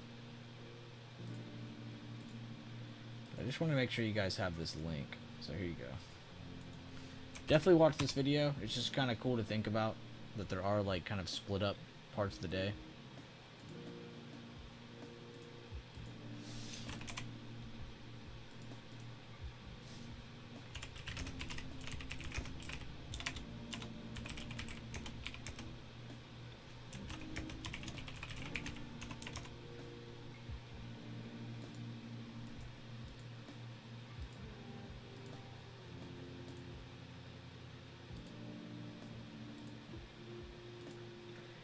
Watch. This is gonna be where the low of day is around. I'm not gonna say perfectly, but it's gonna be around this level.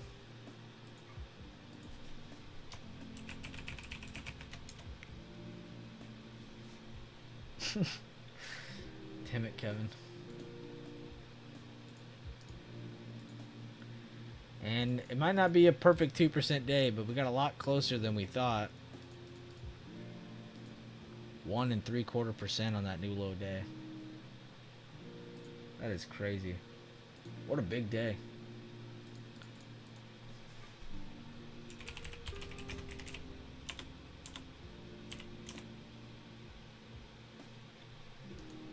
Yeah, that was a beautiful post. Everybody please drop a reaction on Misi's chart right now. It's in trade floor. Just drop any reaction or just add to the ones I just put there. That's what I'm talking about. Being preemptive. Calling stuff out before it approaches. Not seeing it hit it and then be like, oh, that's this monthly's close or blah, blah. Like, no, knowing that beforehand. So you can use it, a part of your trade, or use it in just anything, really. Nice job, dude. And good job, Leland. Good job, Leland. Good job, Kevin. I saw really a bunch of people mention puts in the trade floor today, all on their own. Nobody having to, like, you know, scare them into it or push them into it. And if you were someone who just straight up saw people posting puts and you got, you know, not maybe scared, maybe you just felt like you had to follow everybody, that's fine. But please make sure you understand why you got into that trade. I totally don't mind the following, but I do mind it if you're just doing it blindly. Carter. Leland's like, yeah, I'm all out of Los Putos at that level. And he's like, I just bought more. Thanks for selling them to me. That's funny.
Kevin said, goodbye, Las Putas is up from here. That's funny.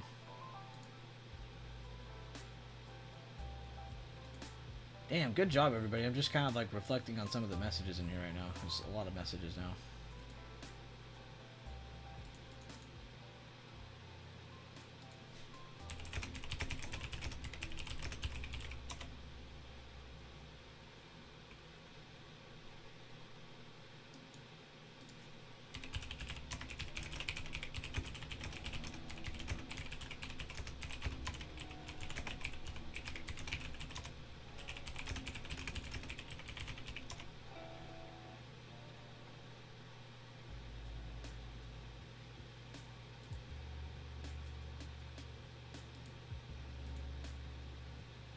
Alright. Is there anything from today's price action on just the general market anybody needs to understand or go over? If not, we can just keep chilling. Just making sure nobody's lost. I don't want anybody to not be on square one with us. I'm going to also post the briefing thing from the briefing website. Oops, bad screenshot. It says Tesla, Google down after earnings news, which we already knew that. Other mega cap stocks trading lower, weighing on index performance. We already knew that. Growth concerns after Visa mentioned a slowdown in spending by lower income consumers. We also looked at that due to just because I was looking at MasterCard. Digesting another slate of earnings. These are basically 4 of the same line. Buyer hesitation after solid run. There we go. Finally something different. 4 of the same line is basically what I just read. I'll show that on the bot so everybody has it. And trade 4. I'm not joking. Read that. The first 4 lines are basically the same thing.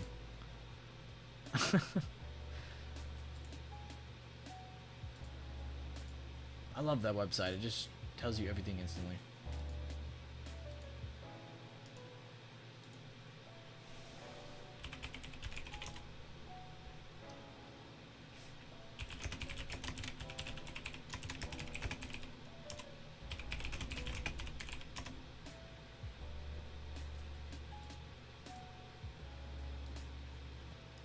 Oh god, Luland, I almost clicked that. I can't click that yet. That was about to be very bad.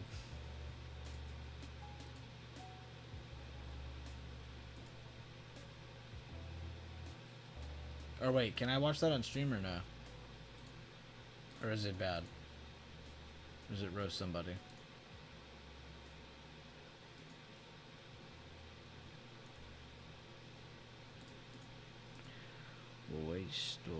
Playing the waiting game. Alright, Adobe. Oh, you son of a gun. I would have definitely made a lot more. You know, it's funny, I almost shorted Ulta too, doing the reverse effect. When I saw this candle, I was like, oh, puts are about to pay. Because I swear, they love setting this chart up for like this looks good, this is fine. But they love doing these like hammer plays and then just not going where you think it's going. Like basically when you see a hammer on Ulta, you should wait a couple days. And this is exactly why. Which this is of course from the overall market, but it's just funny how it followed that. Alright, hold up. I gotta watch this.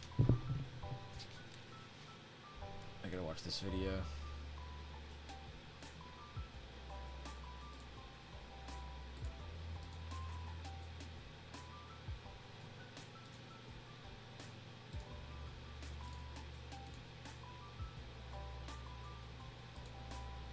Oh my god, then I'm downloading this. I'm watching this on stream. Alright, let's watch this on stream together. This is Leland making fun of someone who scams people. But this is perfect. Alright, he's just copying him. This is what this person does. This is Leland though.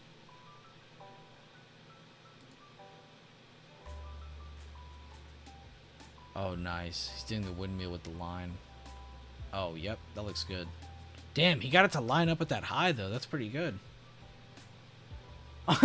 It's like he's playing, like, shuffle with the line. God, dude, that gets me every time I see this. Oh, my God. Honestly, the second line gets me, bro. When you draw the second line, that's when it gets me. When he gets this one going, oh my god, that got me. It's like I just picture like the what's that? What's, you know, the wheel we used to do, this the spinning wheel giveaway thing. It just looks like the wheel randomly stopping and deciding a direction for the line. That was just too funny.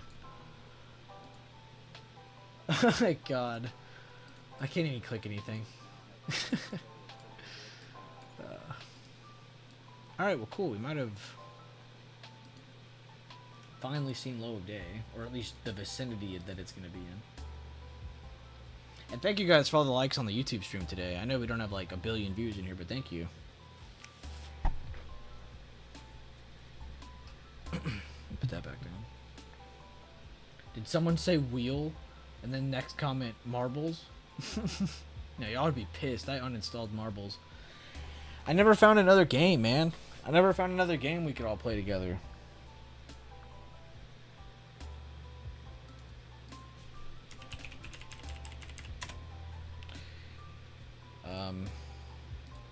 Here.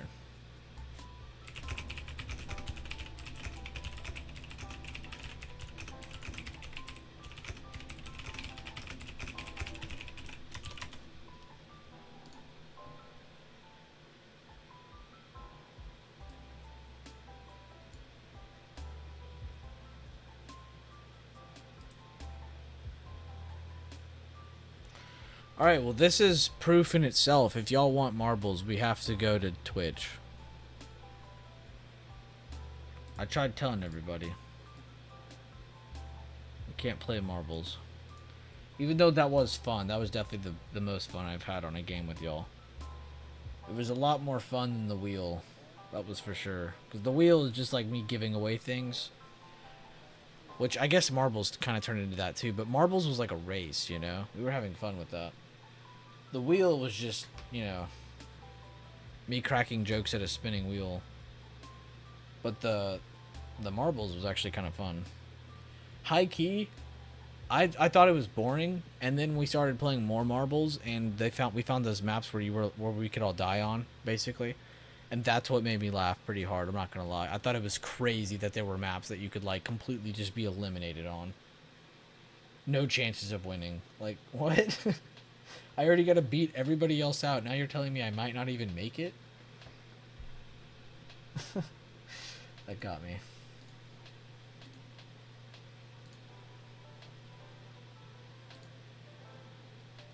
If house market goes down, I'm buying land. Buying land is never a bad thing. Because they aren't making any more of it.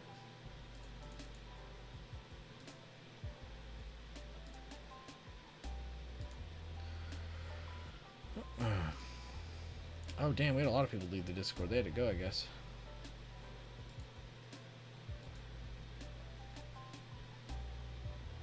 But what's up? Who's still with me on YouTube and Discord? What's up?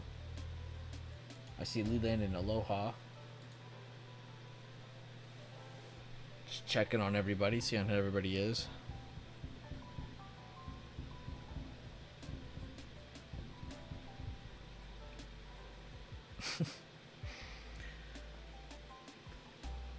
Pearlander. Or Pearlander. That'll honestly be rent-free in my head for about a week.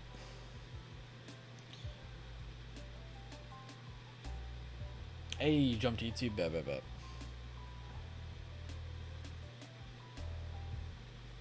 Yo, what's up, Rollout? Thank you, man, for coming in there and streaming. I had actually one of my IRL friends, who's like a hidden moderator in the chat. We have a couple of my IRL friends like that who just have like permissions but never pay attention in my chat. And he reached out to me. He's like, "Yo, bro, someone's streaming in your server." I was like, "Who the hell's doing that?" And I went and looked, and it was you. And I was like, "Oh, that guy's cool. He's fine." I was like, "He has complete permissions." And then I told him what you did, and he was like really impressed. So I think he might start joining in here and watching you some more.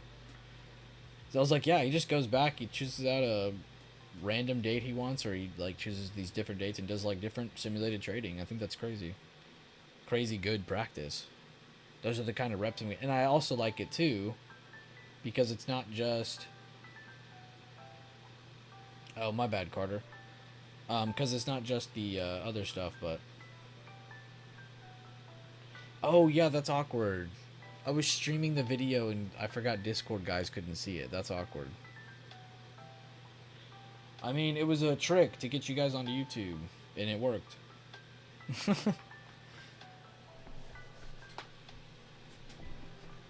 Not like it matters. That's funny.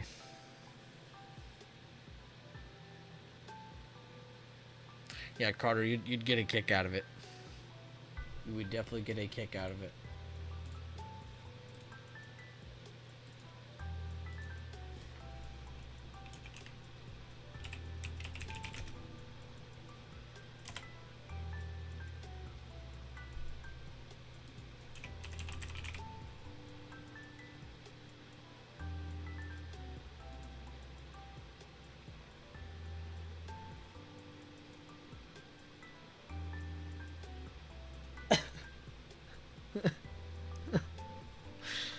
Sidful says, "On God, I'm about to walk out of work and go get Popeyes."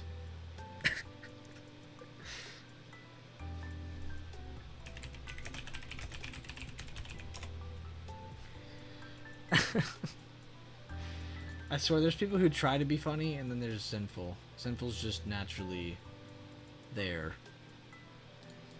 God.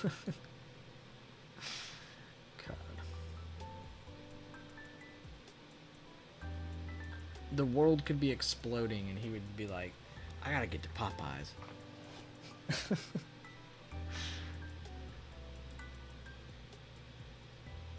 A little bit of basing on Tesla.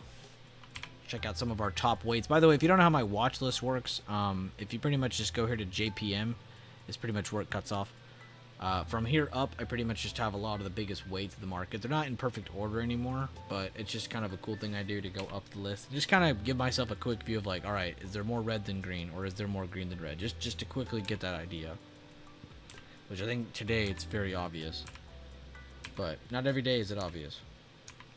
Another cool thing you can do to check out just NASDAQ stocks. If you type in $ADD, this will give you all the advancing and declining, basically the stocks. It just takes them all, minuses them together, and then gives you this. But you'll see that we're in a minus number right now. It's because we're down. 0 is kind of like just a flat, just a neutral position, basically. We start there every day.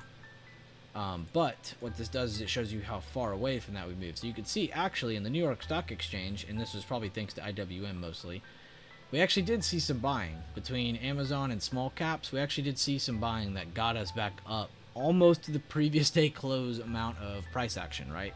And then it sold off. So just pretty much a perfect retest today. But of course, it's not going to look like that on every chart. You go to SPY and it doesn't look like that at all. You go to Triple Q. Not even close. IWM is going to be the closest thing to that. Amazon's going to be the closest thing to that.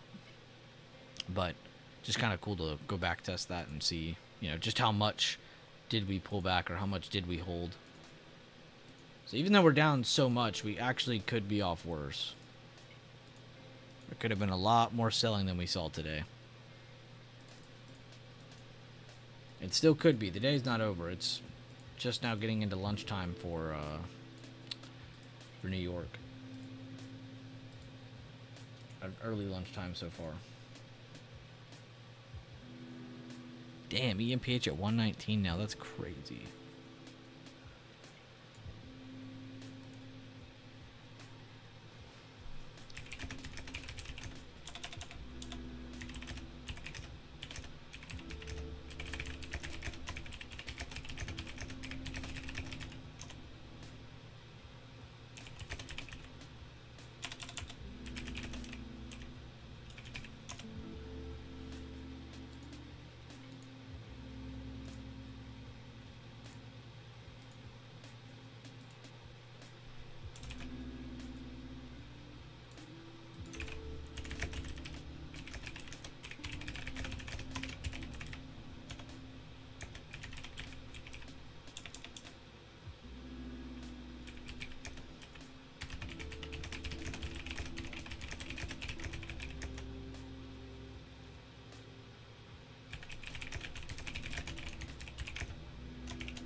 God, I just can't stop staring at this chart. It's so clean looking. The breakdown, the thinking behind, waiting for it. After we approach our first fib extension, we finally get a mix of red and green, not just straight selling.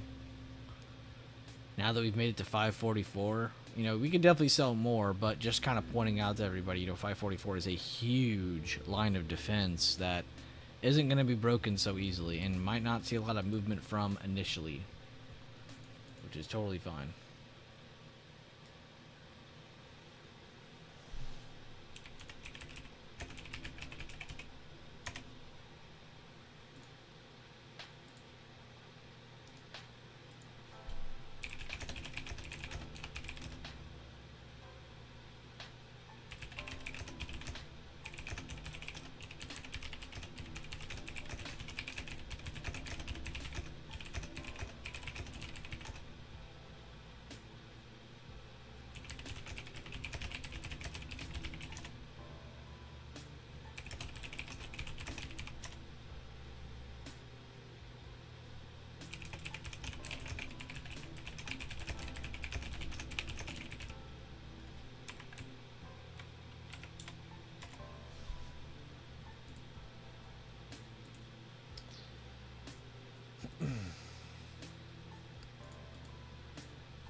I'm going to start looking out for some potential swings. I'm kind of bored of looking at the 5 minute now.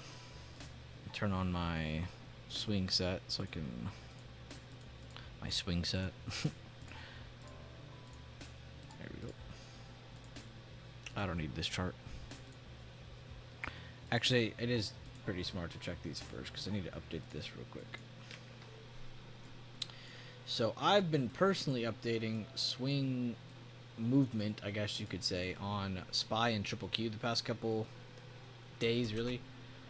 And one of my bigger updates lately was just the fact that we broke the 9 EMA and really was waiting to see more information. We did get it. More continuation. A couple days ago, again, seeing the rejection of the 9 EMA. And if we get under the 21, are we making it down to 544, 540, 55 EMA? Made it to one of those three things already, which is crazy.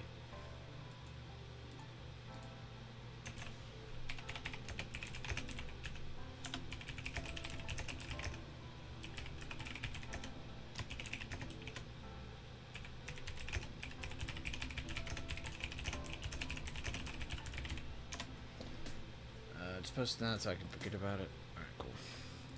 So end of day today, I'll probably be looking around, honestly, a lot of these charts. Just looking to see what else can we swing. We see Nvidia finally giving up 118, but still has the 55 EMA wall in its way.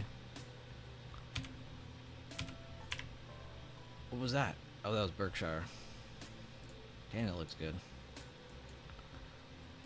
Potential bullish retest on Berkshire.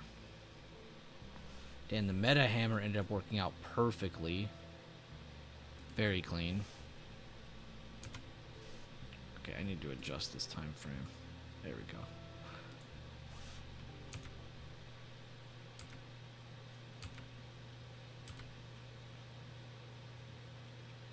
Netflix puts look so good.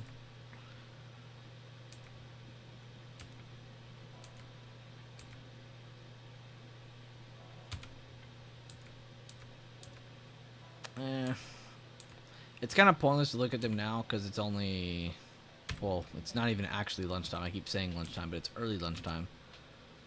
Because a lot of these setups, like right now, you'd be like, oh my god, Snow looks so good for a bearish, retest, and it's going to keep falling, bearish kicker. I love this candle, but it's only 11. You come back in a few hours, what if we had like the craziest of bullish reversals?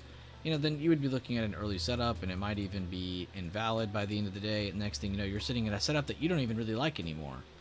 That's just horrible all around.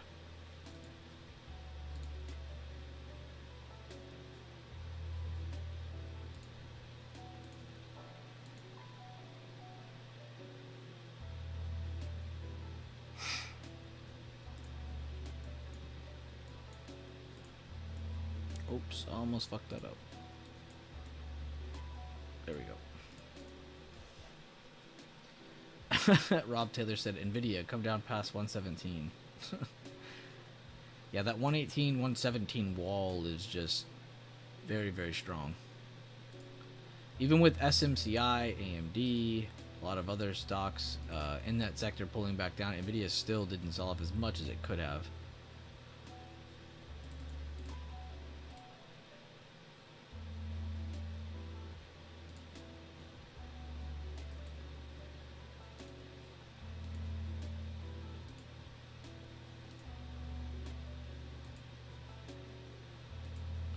And now the question is, are we about to see a new low of day, crack 544s, or are we going to see a continued slowdown and a potential higher low to start slowing the day out? Not really calling it bullish reversal. I would more so, again, just label it slowdown after all this selling. So we'll see. Do we get that down 2% day under 544, or are we going to finally start seeing some more boring price action pop up? Which, again, when I say boring, I don't mean boring in terms of entertaining you. I mean boring in terms of that would be good for buyers. That would be great for them for short term. But right now, it's complete seller control. I think right now everybody just needs to kind of chill and just wait to see how the rest of the day pans out. Because we have hit that second fib extension just about. We hit a monthly level. We hit a weekly level. 544 just all around is a very important level. And the fact that we almost reached that after a lower open and continued selling could be a good indication that, hey, some buying could happen around this level. Maybe not today, maybe not even this week, but this is definitely going to be a great level to look towards. So we'll see if the strength of sellers picks up here, or do buyers keep slowing down around this area.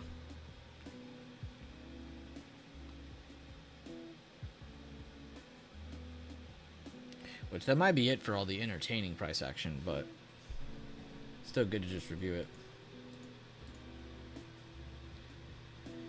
And what are y'all saying here on YouTube?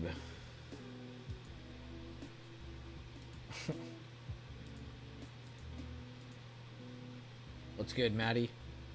Possible second chance to upside on Moderna if they break 117.50. Targeting 118. Wait. And 119 scalp. Okay. So you're looking for more upside on the Moderna chart. Good looks.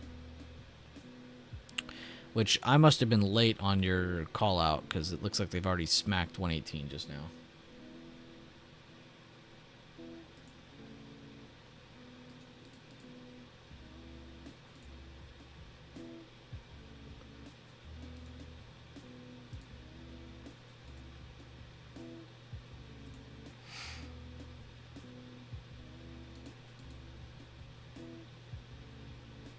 You want to see something cool too? The only level I posted this morning, just because I saw that we were selling so much and just kind of focused in this area, the only levels I really posted this morning was the SPY 3-day ago low. Just because it was so important, and it wasn't actually 3 days ago, it was 3 sessions ago, but this was actually from the week before, so it was a lot more than 3 days. So I typed that wrong. And then, of course, covering the gap fill lines and just going over the gap fibs. And then cool, seeing that the fact we had pretty much hit both of these fib extensions now. So a lot of good review can be done. Also going over IWM, just because right at the beginning of the day, they looked like they were going to just keep ripping. And then right after they rejected, it looked like they were going to finally join the market. And majority of the day, they've actually stuck in between the 2 levels I typed out. So we'll probably end up talking about IWM again in this channel. And then kind of just looking at these, because again, been posting tons of reviews and stuff on different levels for SPY and just bigger time frame stuff. Just showing people that we are still in a bearish rejection. Nothing new there. But now we're kind of on the awkward back end of that, and this is where a lot of people are going to lose a lot of money. And you will too if you're not patient. The market's not going to give you the juiciest of moves every single day.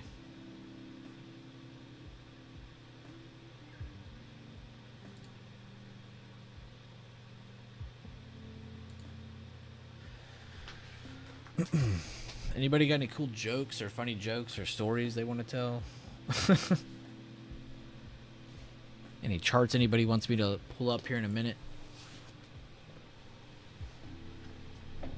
I'm also curious what you guys think about any swing trading streams. You know, maybe some days I don't stream in the morning and I just show up at the end of the day and we do like some swing trading, talking, and maybe even enter something together. Or maybe I just release a list or something. I don't know. I just need ideas on what I should do about the swing trading stuff, because I'm definitely going to be doing that a lot more. So I want to definitely, like, you know, shed some light on that. We have a lot of old information that I'm basically going to just keep reusing. I don't see the point in switching strategies when it works, so. But I've definitely been doing that a lot more. But those streams wouldn't be as long, is why I never really do them. It's because they're just like, I don't know, when you're looking for swings, you're not here as long. When I'm day trading, I want to be here and I want to review. I want to feel the market. I want to really understand everything that was going on. When I'm swing trading, it's like, you don't want to do that to yourself. You don't want to heavily invest yourself yet. Like, you want to get into the play and stuff, understand, you know, and all that good stuff. But later on, though, you don't want to still be sitting here reviewing it. Like, you might still be in the trade for all you know. You don't want to be thinking about it 24/7. You just want to know the parameters of your trade, the outline of it, and then just stick to it. Everything else is noise. See you later, Susan. Thank you for being here.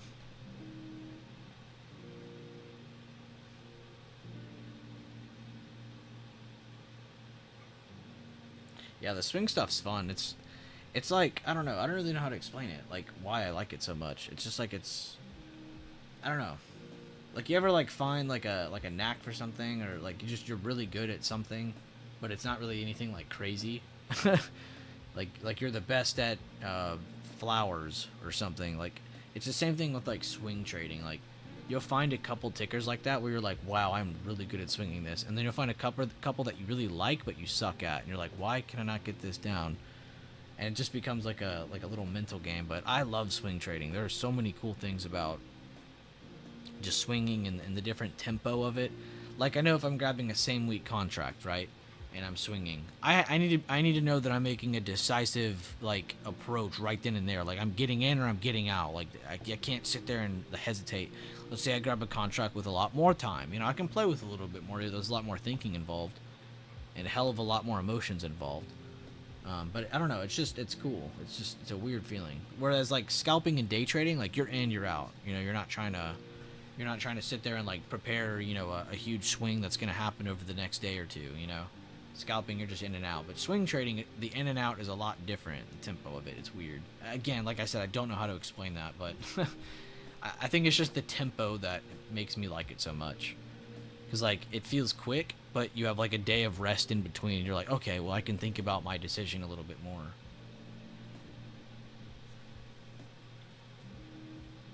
Something else that's kind of cool about swing trading that I would never do with day trading or even think to do is reviewing like overall sentiment. Like, really, you know, you should get into your play, you know, whatever you're looking at. Trust whatever you're looking at, your strategy. Get into it, whatever. Mental rep it for all I care. And then like that next day or the day after, look after like different social medias and seek out, you know, what are people saying about the thing you're in. And it's just kind of cool to see overall sentiment. Maybe you shouldn't do that if you're someone who doesn't have complete control of their emotions yet, and you're going to let other people's opinions sway you. But it is cool to see, like, oh my god, why is everyone so bullish? And you're looking at a chart and you're shorting it. You know, it's kind of cool to see that sometimes, to see, you know, everybody's chatter isn't always on the right side of the market. A lot of the time it isn't. But I always like to do that too. If I ever see I'm shorting something, excuse me, and I have complete confidence in what I'm doing, I'll just enter it, and then later that night I'll go back test and see what is everyone saying, but not in the moment, not before the market's closed. Don't second guess yourself. But it's just a cool thing you can go do back test and just kind of, I don't know, it's just fun. It's stupid, but it's fun. 15-minute hammer forming around the pre-market high for IWM. Might see previous day high again. A good call out. Let me remove these ovals so we're not confused by that anymore. Remove all the extra lines. Oops.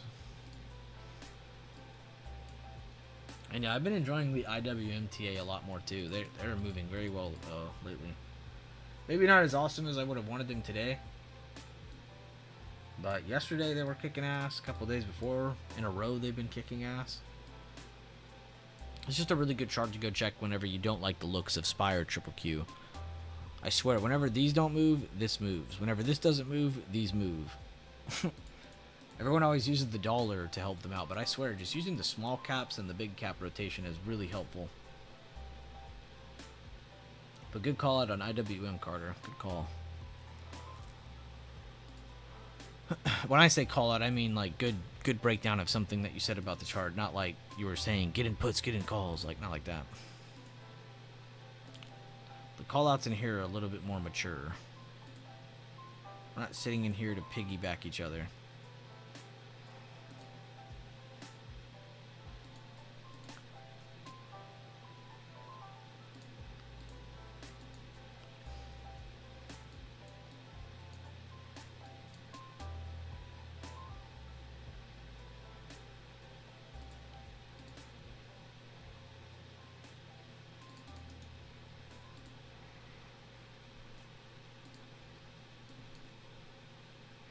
Like right now, just based off swing trading, this looks really good for puts. Even though it's only 11. So we need to wait 4 more hours, or 3 to 4 more hours, and see how that looks. Because in 3 hours, this could be up here. Next thing you know, I'm changing my opinion. I'm like, oh my god, this looks good for calls. You shouldn't be able to switch your opinion that quick.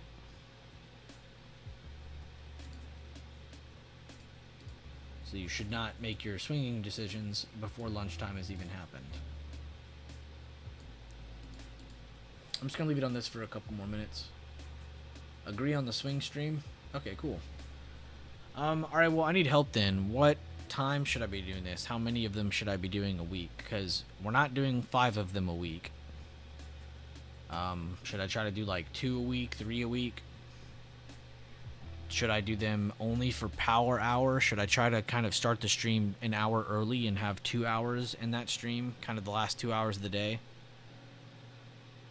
Do you guys want to take trades with me? Do you want me to kind of keep that to myself and you learn along the way? You know, how restrictive should I be on that? You know, I have a few questions. I don't want to piggyback, but I also don't want to just leave people out to dry.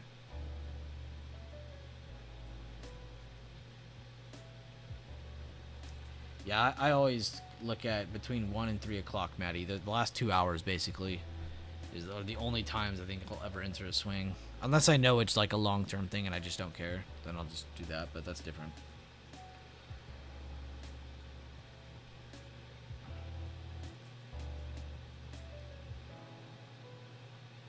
I don't really have a preference on what part of the week, though. I actually have the most success swinging over the weekend, so believe it or not. Swinging from Friday to Monday, I am unstoppable.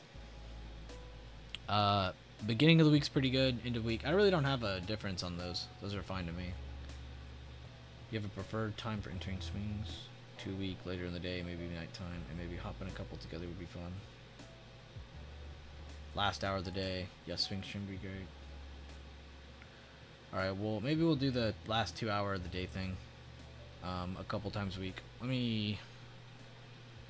What days do I want to do those? I kind of want to do that on... I feel like a Monday would be great for that. So we'll do Mondays, since I don't stream Mondays anyway. That'd be... yeah, that'd be perfect for Monday. The power hour thing. So we'll do Mondays. Yeah, Mondays and Fridays. Since I just said Friday's like my best day, I might as well like include that.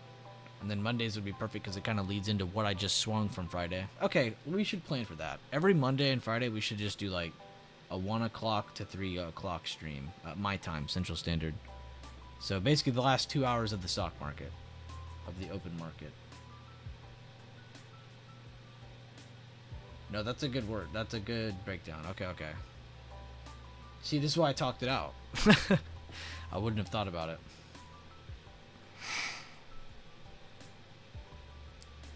Let me write that down so I can hold myself to it. Oh, one more question. Should I do this like openly on YouTube streams and Discord like I do with these streams? Or should I just like stick it to where like if you're not like a member of Discord or YouTube, you don't get to join? Like should I just restrict it? Or should I just keep it open? Again, I am asking y'all. I don't care. Nvidia lost 117. See if bears can hold below it. Oh, good call out, Noxta. Him and Rob Taylor both mentioning that recently in the trade floor. Yeah, 118, 117, that's a pretty big barrier for me. Just based off of my basic levels. But if this is going to be where it closes, this might not be the end of semiconductor pain. Might have to take a look at AMD again. Oh, never mind. They have... Never mind. Scratch that one.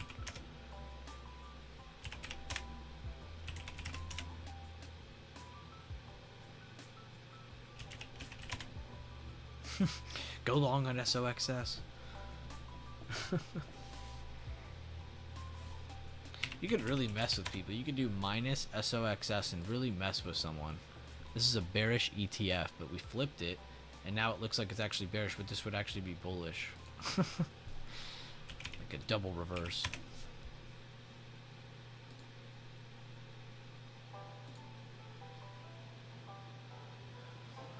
This seems more group focused to me.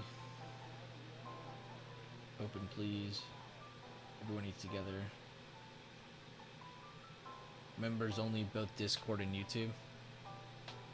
Alright, because I have options is why I'm asking. If we were to do it open to everyone, we'll just do it like this. But if I do it to just members only for Discord and YouTube, I'll have to do unlisted streams. So you have to click you have to physically click the link to join. So less people will probably join, but it will be closed off and secure.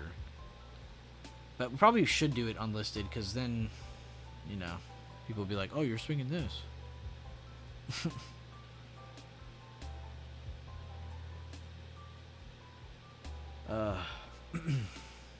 We'll see.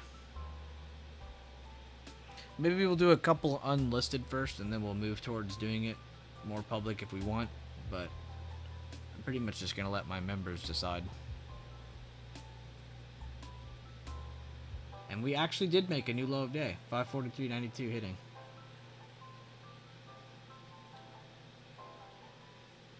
Who broke the markets? These companies worth hundreds of billions of dollars couldn't report positive returns, so stock fall. EPS bad, stock fall. What's up, username? How you doing, man? I love seeing your name pop up. Everybody be sure to say hi to username in the YouTube chat. Huge legend in the group. Huge legend. Has definitely motivated and trained a F-ton of us. He said those bastards. Yeah, they killed Kenny. It's insane. Busy AF, but living the dream. I love to hear that, man. It's definitely good to be busy. I tell you, man, it's really easy to get depressed when you're not busy. Being busy is actually a great thing.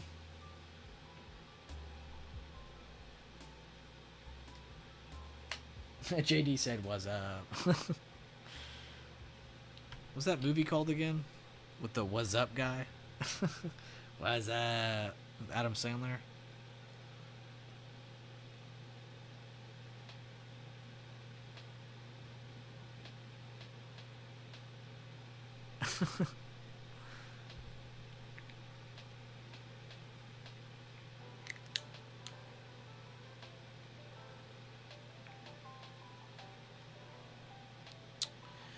Decent day so far, username. I fucked up some of my personal trades, but I've already moved on past that and reviewed and all that stuff, so I'm just really just watching now. Kind of feeding off of everybody else's too, just seeing what everyone else is doing and bouncing back and forth. Scary Movie 1 was the script. Oh, what the hell was I saying? Yeah, you're so right.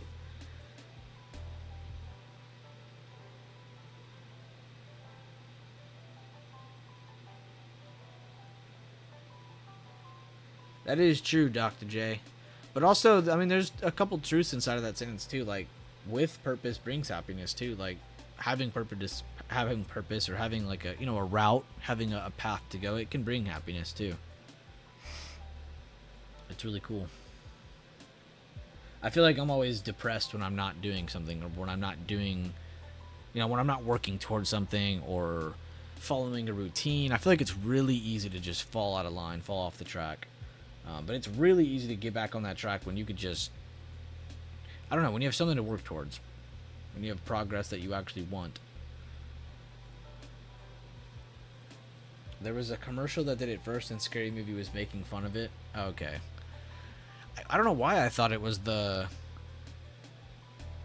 Adam Sandler movie. Where he goes and he meets his son, and he was like he had like an affair with that teacher or whatever, and then like they have the son, and then the son grows up and he changes his name, and then his uncle's like Vanilla Ice or something. Whatever that movie's called, that's the movie I was thinking of, and I don't know why.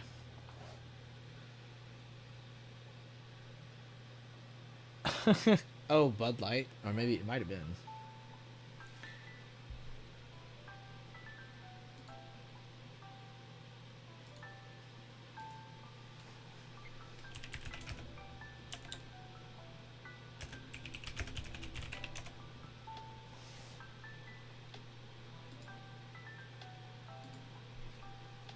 Some cool reflecting in the trade floor. Noxta said, "Crazy to think how bullish the market was literally 8 days ago." It's crazy how they like make the sentiment feel different every day. One day we're super bullish. A week later we're feeling like everything's about to fall even more. That was a Budweiser commercial. Okay.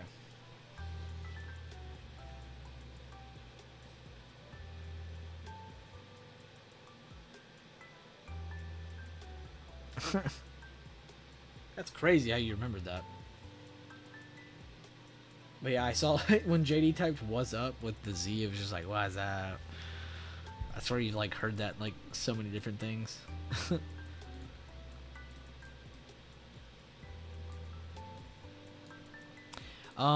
Before I go grab a water, I want to make sure I ask the right question.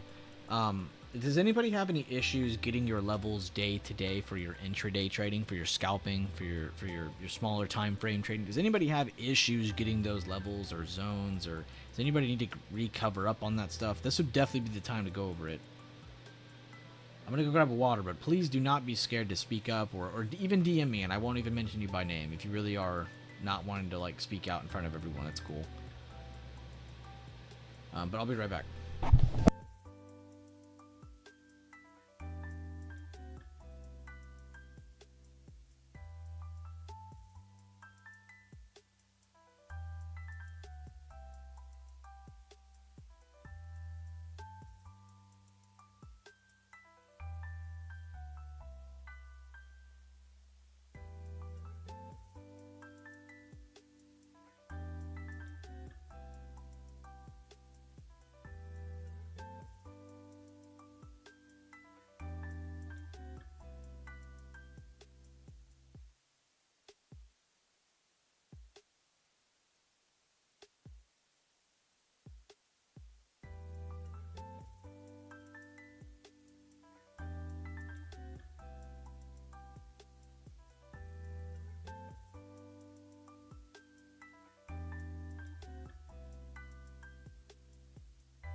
Alright, I'm back.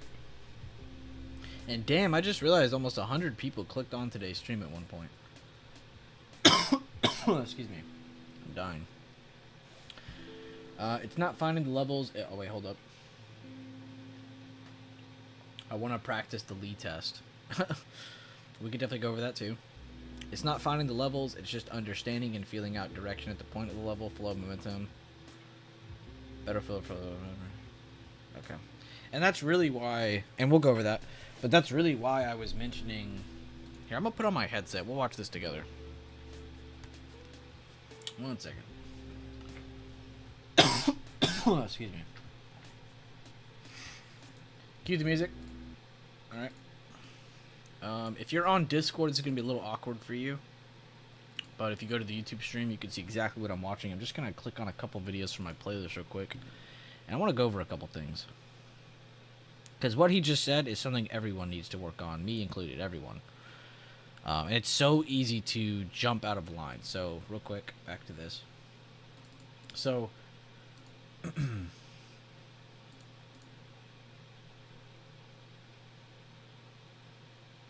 Okay, I was seeing my OBS, see if it was going to bring it up.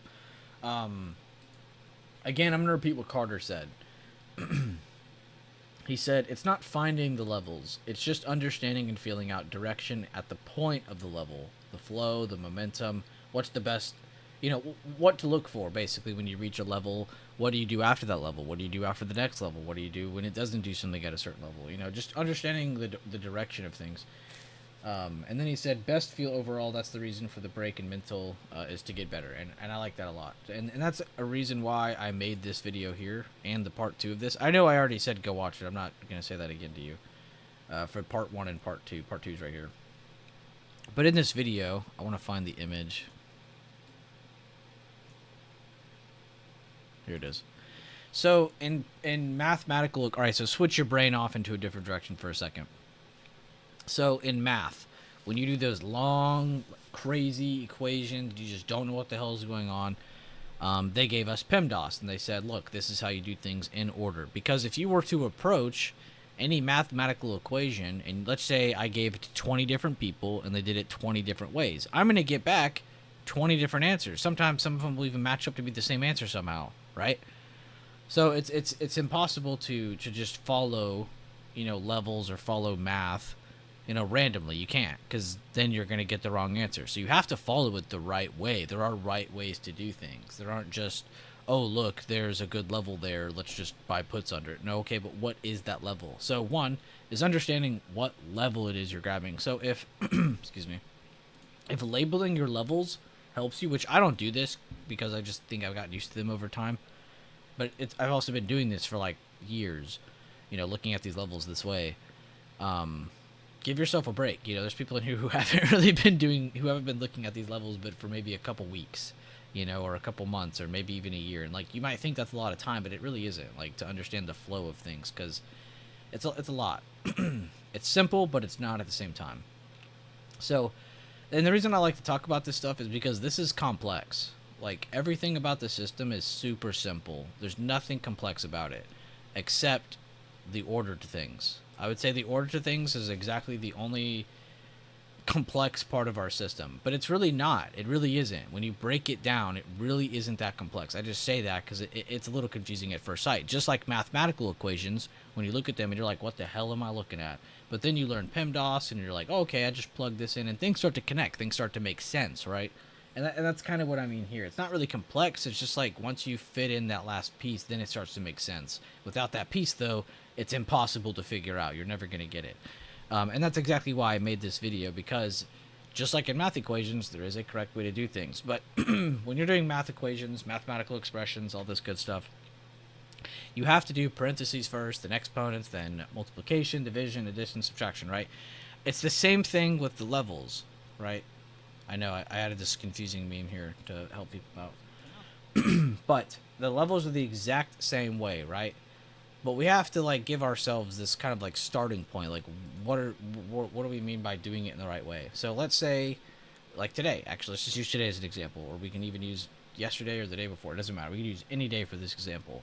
The current day open So the current day open is a level you are going to get no matter what happens every single day. It doesn't matter if a nuke hits America. It doesn't matter if war started. It doesn't matter if a peace treaty was signed and next thing you know, we're all a part of one country.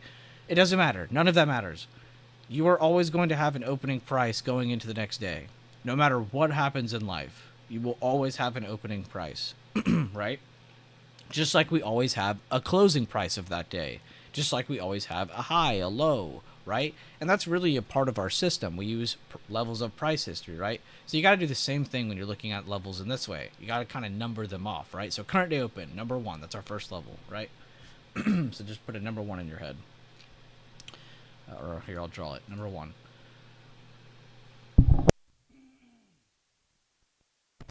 Sorry to clear my throat. I did that off the mic. All right. So number 1. Current day open. Price breaks down. Cool. Well, what do we do from here, right? What's the next thing under this? In this case, it's the Friday low, I believe, right? I said the 3 session ago low. This is a demand of that. Here, let me just zoom out and show. So this is just a demand of a recent low we've had before. We held above it, moved up, blah, blah, blah. News, earnings, blah, blah, blah. Came down, whatever the news may be. Brought us back down. What is the next thing that has to happen for me to continue to be bearish? And if you were in today's stream, you heard me go over this extensively. In order, wouldn't it make sense to not just grab puts at open? I mean, it'd be stupid because you're just basically your only reason for buying puts here is we opened lower. Whoop-de-doo, Basil. Whoop-de-doo. But what the hell does that help you? It doesn't.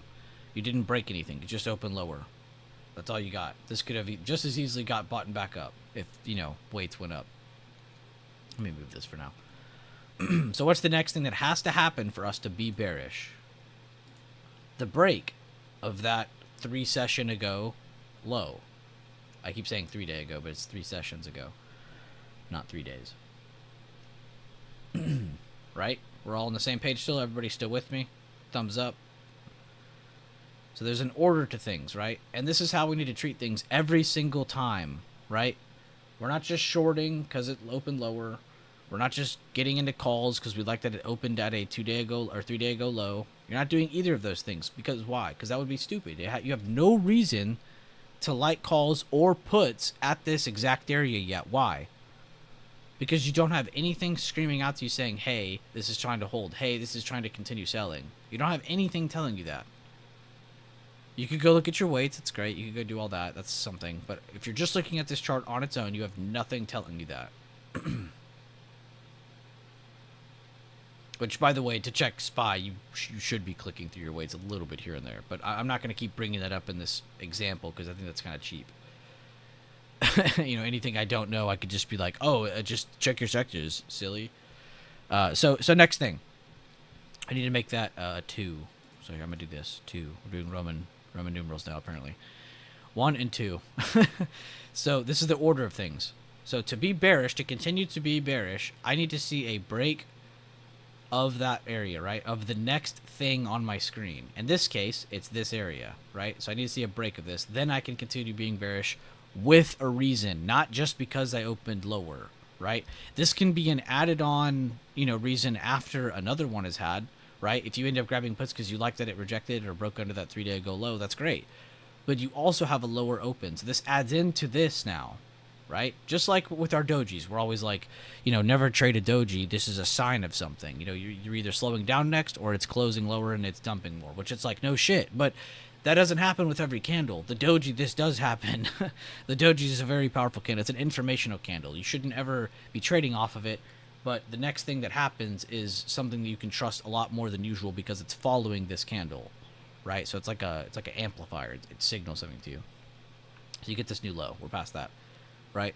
So what's the next thing that has to happen? So remember what I say in almost every post I've ever posted. Well, not all of them, but a lot of them. Word for word. Always plan for both sides. I don't care if you're in puts right now. I don't care. You need to be sitting here as a bear telling yourself, all right, what do bears need to do from here to continue making my trade look attractive? to continue allowing me to have confidence in my trade. And the opposite of that, what is going to screw my trade? What is something that I can get out of with reasoning, with confidence, and it makes sense to me, and me not lose my entire account, or me not lose my entire, my entire trade position in this regard. Right? So we're not just thinking, oh, I'll take profit if it gets down to 546.39. Okay, that's great, Jimmy, but what if it goes against you? What do you got going there? And then earlier, if you go back on the stream too, this is why I praised Linwood so much, because I was curious, why did he take profit in the middle of this move down? Because he saw this candle, and he said, you know what, this could slow down soon. I'm going to trim one of my 2 contracts, because why not? It doesn't hurt him to take profits. He's still in the trade if he makes it down to the level or makes it down further. And that's why I praised him for it, because I thought it was genius that he at least took profits with a reason. And that's why I had to ask him, because I didn't know. I wanted to know so I could know for next time. Wow, I could zoom this in a lot. So let me remove that. So not just taking profits at the next target, but also what do I do if I'm wrong? What is telling me that I'm wrong? So if we were saying, oh, this is bearish, and this definitely made it more bearish and I got in, and it doesn't keep going down, it goes back up, what do I do if it closes back above 547.91? If it gets back above this red candle here that I got so much confidence in being bearish with, right? So if I see this candle getting overtaken, yeah, hell yeah, I'm getting out, because this wasn't the reason that I got in. This wasn't the reason that got me in the trade. This amplified the reason why I got in the trade. This is the reason why I got in. So if I'm seeing this surpass, I need to get the hell out, because this is the reason why I was bearish, right? It's not just because of the open. Yes, this is a clear trigger of like, yeah, if it gets above that, it probably wants to screw you. But this is where a lot of people get trapped in this, like, oh, well, every time I exit, it goes right back down, then it goes right back up. If I would have just stayed in, blah, blah, blah. It's because you're making these up and down decisions. You don't have a plan beforehand. And this is why it's really good to have this rule set of like, oh, okay, it broke under today's open, bet I'm bearish now. Or at least off of the, gate, you're initially bearish. But then what else does it do? Oh, it rejected this as well? Bam, that's an added reason. Oh, it did this as well? Bam, that's an added reason. Oh, it did that after? Okay, take away one of those boosted reasons. You're basically just like adding things on a pile, basically, until it is heavily with you or heavily against you. And then you're like, oh, okay, well, I'm getting out. It should be a very obvious decision at that point. But there's an order to things. You're not just bearish because of the lower open. You're bearish because it broke the 3-day ago low. But this adds into it a lot. And then you going and checking those weights and being like, oh, Apple's falling, Microsoft's falling, comms are falling. This gives you extra information, extra confidence. Now you have 3 things in your favor saying, hey, you should be bearish right now. But you also have this plan in the back of your head where you're like, well, if this happens, I'm back out and I was wrong. Whatever. Good trade went bad. It's okay. It's going to happen. But there's an order to things. So now do you guys see why you shouldn't be buying the dip on this randomly, or why you shouldn't be shorting from the open? See, there's 2 good trades there that have decent ideas, but definitely not as good high probability outcomes as that last one. Now, of course, it's easy to say this when I'm looking at a trend, a directional move. It's very easy to say that. But let's go look at a couple then that didn't work out so well. Let's see if I can find one from you. Actually, yesterday was perfect. So here's yesterday's open. They broke above it, right? So yeah, right here, you should be somewhat bullish. It makes sense to me. Get an inside bar, you get a positive print. Bam. How much more confident can you be? That's crazy. You got an inside bar into a positive print. And now ignore the fact this is the first 20 minutes of the day. What happens after that, though? Let's just mark this level with a trend line. I'll delete it later. So I'm going from this high. What happens next? Get a reset candle. Okay, if you're in calls, you're probably still holding that. What happens on the next candle? They end up breaking the low of this candle and this candle. Around this area, you need to be getting the hell out of that trade. Not down here at today's open where you're holding to be bullish or not, where you're hoping to buy the average up at. You shouldn't be buying averages up. That's not something you should be doing. Scaling out is something you should be doing. Scaling in is something you should not be doing.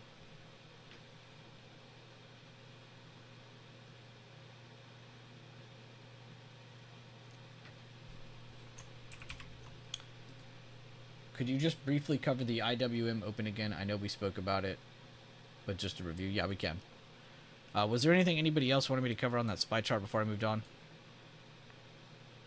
This kind of covers like the beginning of like order of operations. Like you're pretty much always going away from your open. The open is almost always the standard level you're starting from every single time.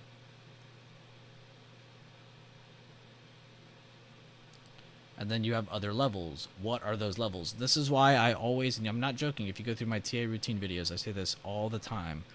I say for really good practice, you guys should be deleting your charts constantly. Because this system is repeatable. You should be able to clear your chart right now, clear a drawing set, and you should be able to get pretty much the exact same info that I have here now. Now, it'd be a little harder because, you know, like this zone right here, we had it drawn from, and this is why I tell you guys to do a lot of maintenance. We had this drawn from this day, and I never deleted it because we never really invalidated it. We came back here now, and here we are finally using it again. It could have been months before we used it again. But pretty much the simple rule is don't delete it unless it's been used. So if this day, let's say, would have kept dumping, and then they made like a tiny little bit of a new low and then bounced, you know, whatever. I'm still going to delete this, and then I'm going to make this my new low. My new low of demand to use, you know, wherever the top of the last red candle is right there. So day-to-day maintenance is very important as well. And if you're not doing that, it's very easy to forget about some of these zones or some of these recent areas that might not have been tested or, you know, broken.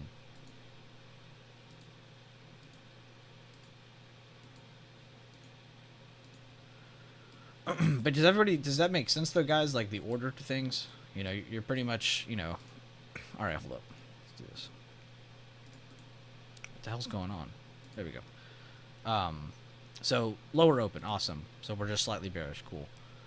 Now we're looking at the next level under and the next level over. It's always the next thing. You know, if this happens, then we hold. You know, if we break above and it retests, then I'm getting calls and I'm doing this and I'm risking the open. You know, that's a good trade. It makes sense.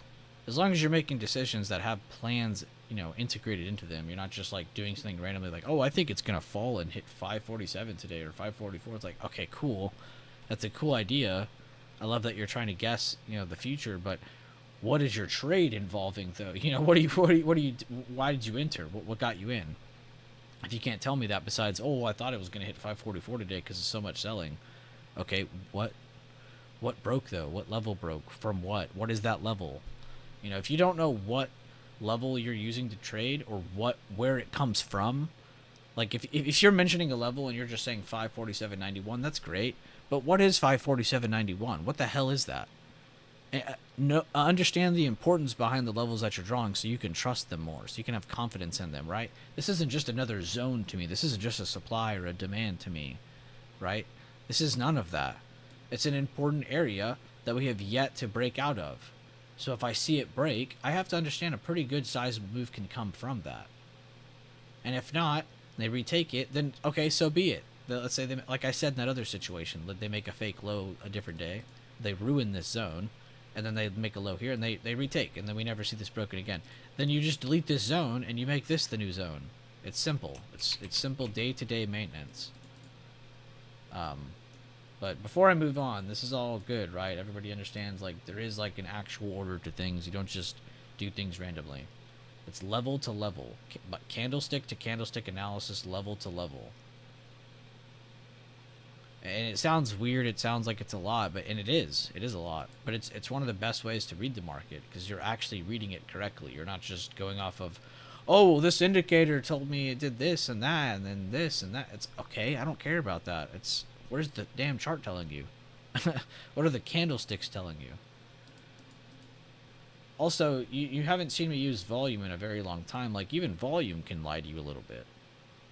You really, at the end of the day, just need candlesticks and lines.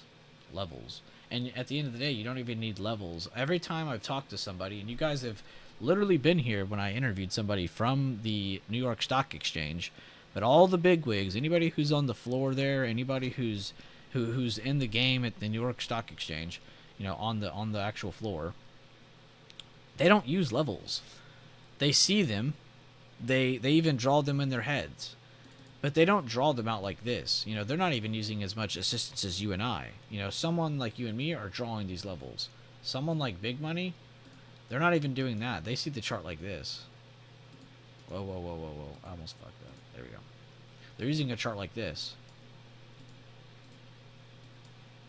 They see, and remember, they're not using the lines. I'm drawing them to show you what I'm talking about. But they see huge resistance here.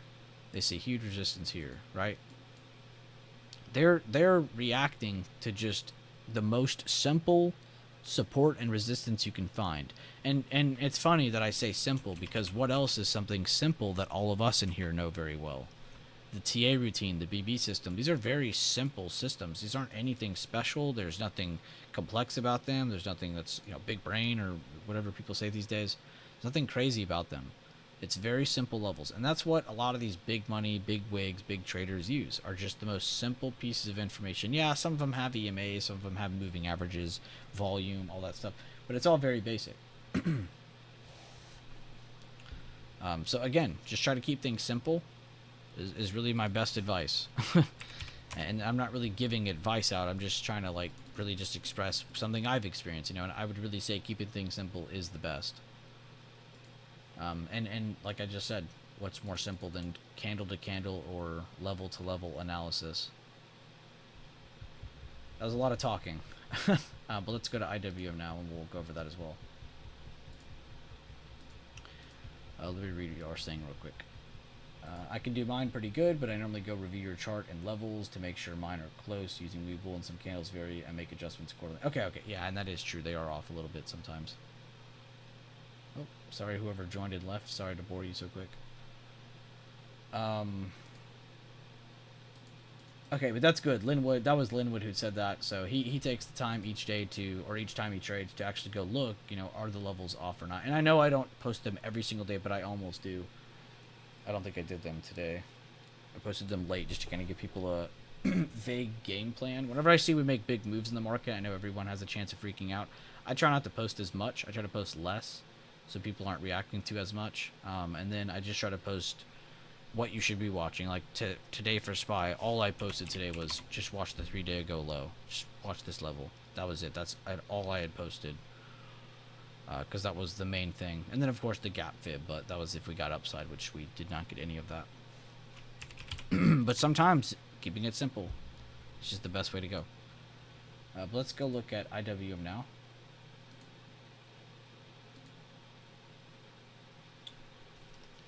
Hold up, I need a swig.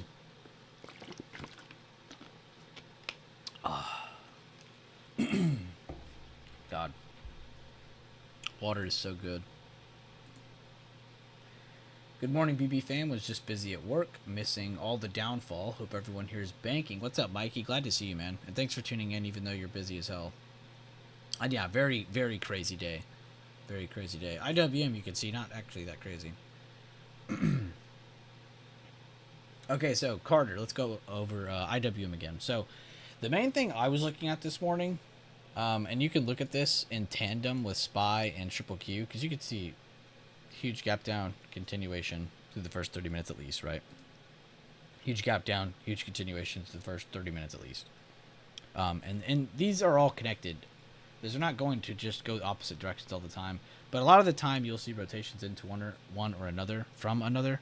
So like you'll see SPY or Triple Q fall really hard, but then you see IWM not really falling as hard.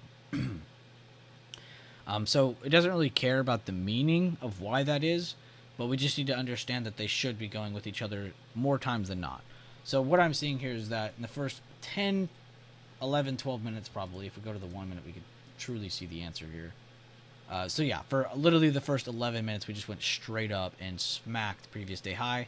We didn't quite close over it on the 1 minute, you can see here, so it was a perfect test of it. Brought it back down, good continuation.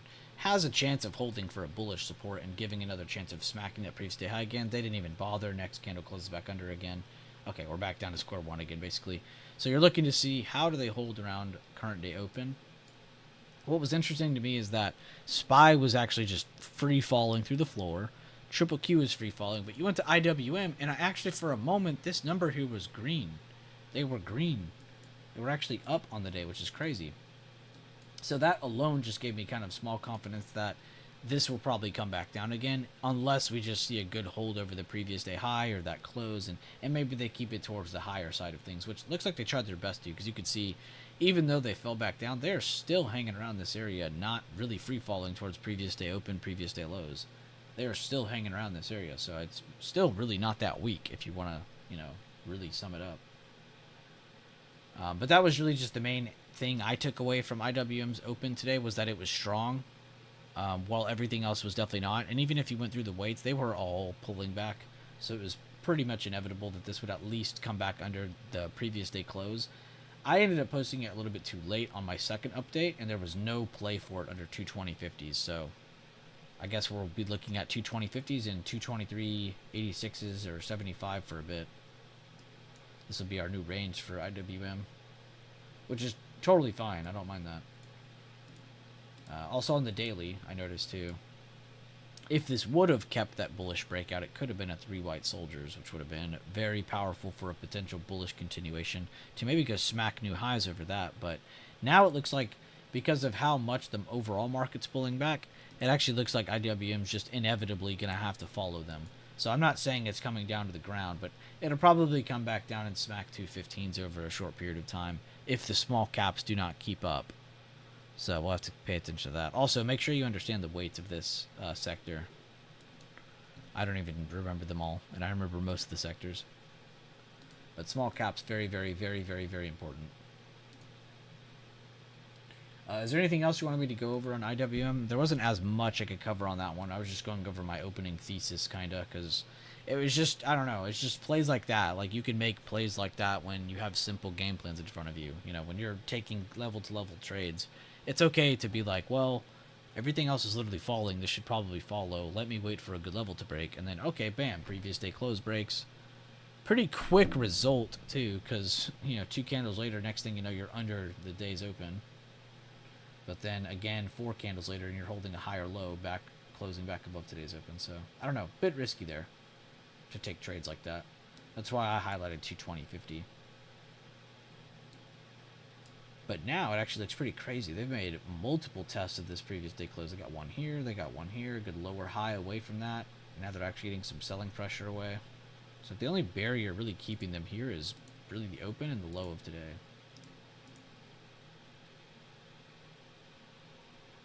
Or the previous day high rejecting is a good spot because of more. Yeah, that too. Kind of impossible to see on the 5-minute as an actual, from a point of view where you're actually trying to take a trade, but definitely easy to see here on that 1 minute. So if you go from the high of this where they rejected that previous day high, go down to here, you can see they actually did make a good 50% rejection. I ended up reviewing this after it happened and saw that too, but I was too late. But yeah, pretty cool though. Yeah, no, exactly what you said. Not just the previous day close, not just current day open, but also the previous day high coming into huge play. So even just basic, simple stuff like that, like, you can take away really strong game plans from.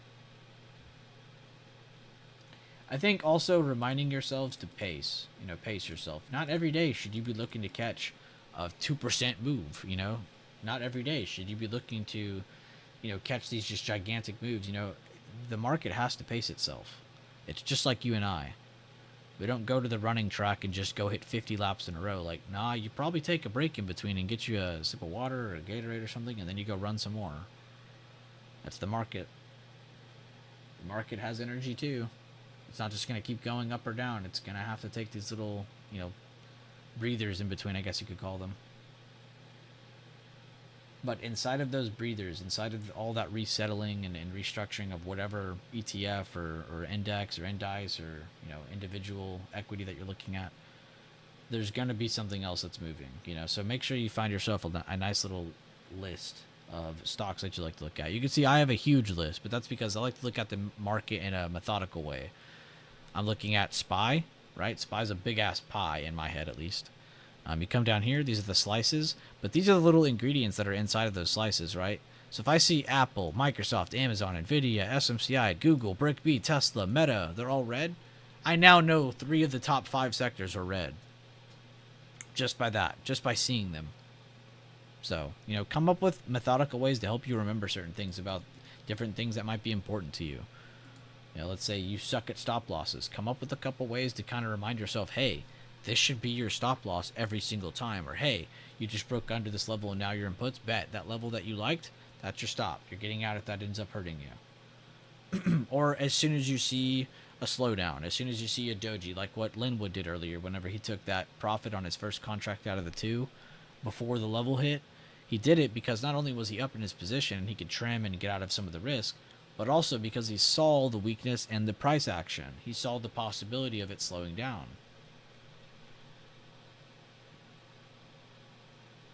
The amount of times I pass up a 30% gain is gross because of cheap cons. 30% is much less, obviously.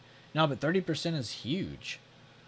30% is huge, though. Like, that's what I think, like, a lot of people don't understand, is 30% is gigantic. You just made a third of what you invested.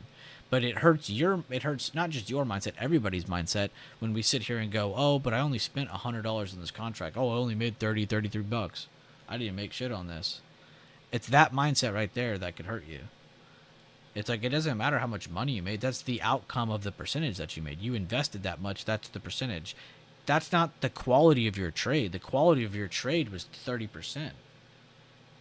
And that's why you got to know, yo, look, this was a good trade. Oh, this was a bad trade. It didn't really help me out a lot. Didn't really move a lot. And also timings of things. Like, if you guys know you hit a support and you're buying calls and it's not really moving off of that support, but it's been like 2 hours, just get out of that trade. There's way better opportunity going to come another day. And then, so what? Another thing I see a lot of people do is, so what if the contract moves without you after you're out of it? Stop looking at it. Looking at it's just going to piss you off. You're going to be in these would have, could have situations in your head, and you're just going to piss yourself off more. And in future opportunities, it is going to mess with you. You might sit there and tell yourself, oh, I won't let that get to me. It will get to you. Greed always gets to everybody. But everybody's like that, so, I mean, just don't be hard on yourself, and I can't say that enough. I say it to everybody in my DMs, I say it to everybody in chat, I say it in so many different streams. Don't be so hard on yourself, just be more open.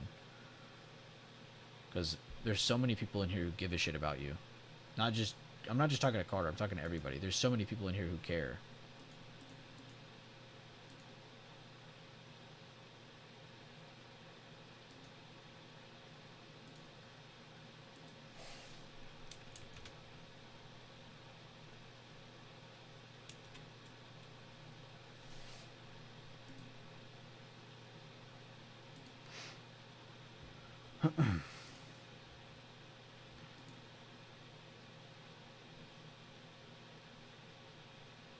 Nah, you're good. I mean, I need to hear that shit too.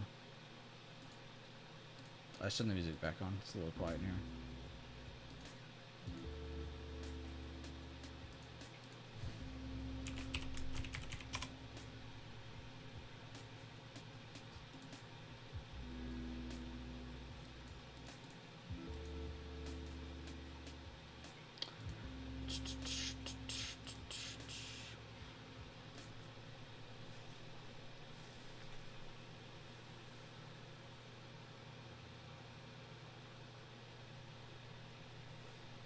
I think something I'm going to try to do with that stream schedule for swinging, the swing streams, I think something else I'm going to try to keep in my mind too is that if I kind of feel that a certain day is going to be better than another, like if I know Thursday's warming up really well, like it's looking really good for setups, I'll probably just switch that Friday stream to that Thursday stream.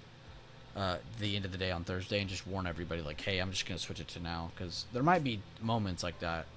Same for the Monday thing. If I'm ever like on a Monday and I'm like, man, I just don't think it's going to happen today, I'll probably just wait, and then Tuesday might be the better day to do it together.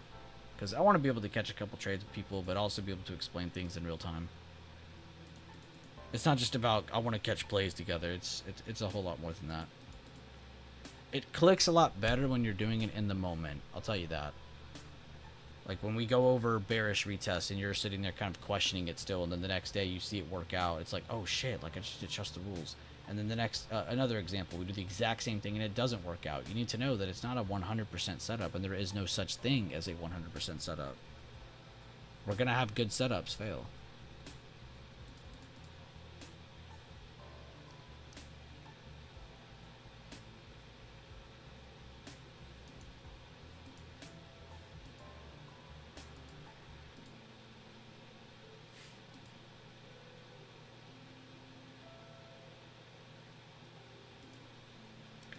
And yeah, I don't think we're gonna have a really good move until probably power hour in terms of like for options trading. We'll probably grind it out or probably get a rounding move here or just some consolidation to the right. If we don't, of course, just keep selling.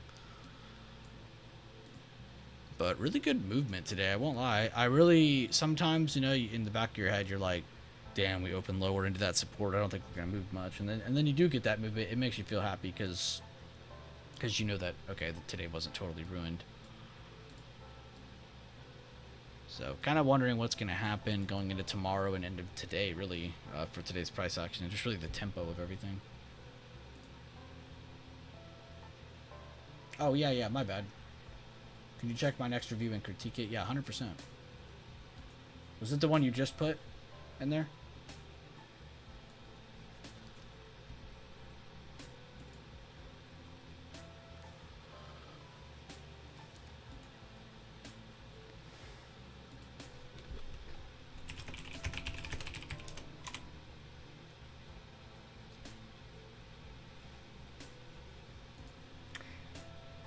Okay, yeah, that one. Okay, was looking for the 90% or bearish 90% entry. Didn't fit the example, so I cut at the 65% fit. Wait, I'm gonna pull this up on the screen so I can see a little better. All right, let me reread that. I was looking for the bearish 90% entry.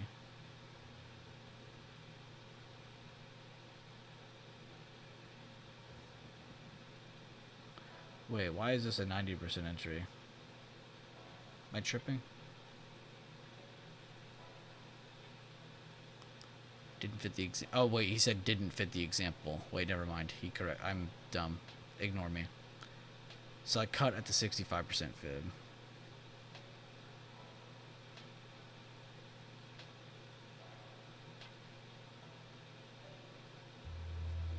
Wait, you lost on this?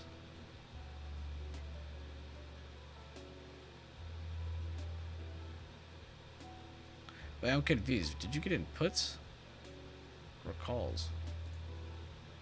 The way you worded it, it sounds like you got in puts, but then you said I cut at the 65% fib. What am I not getting here?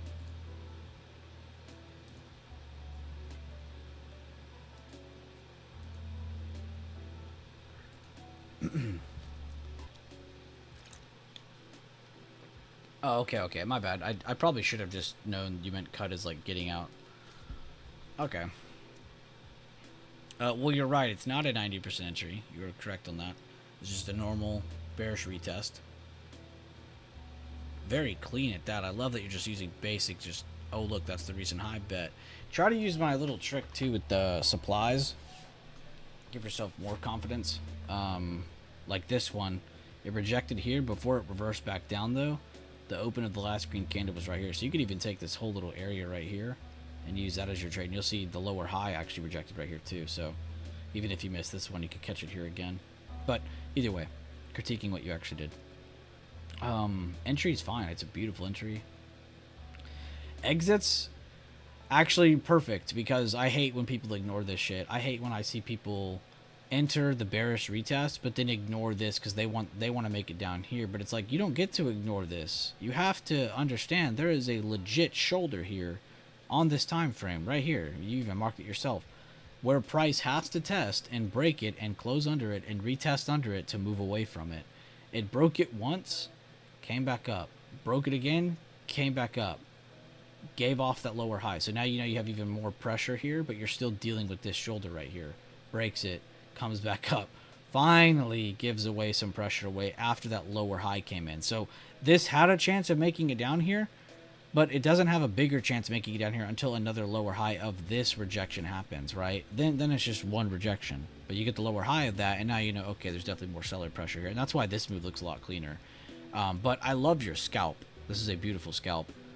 In and out off of a perfect retest into the recent low.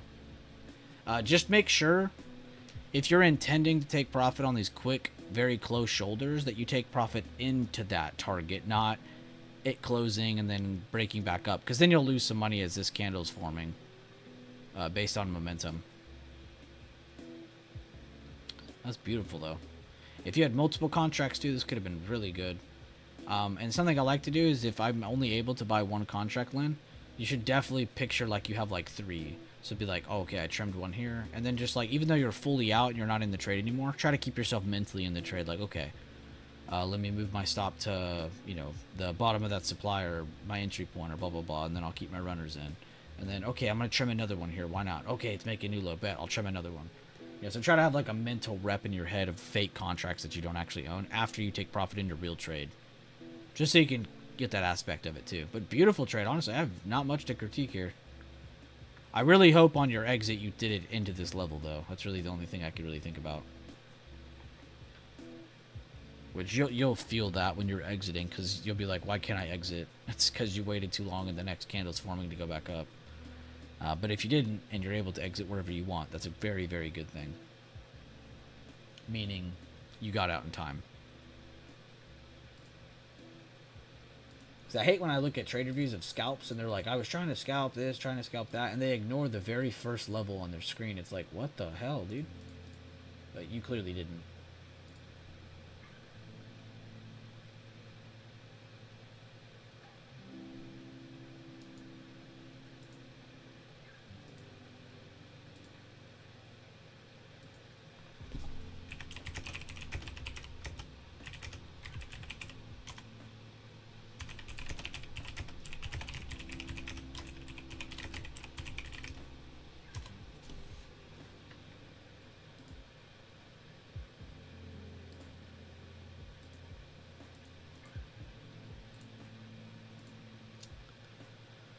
Ugh.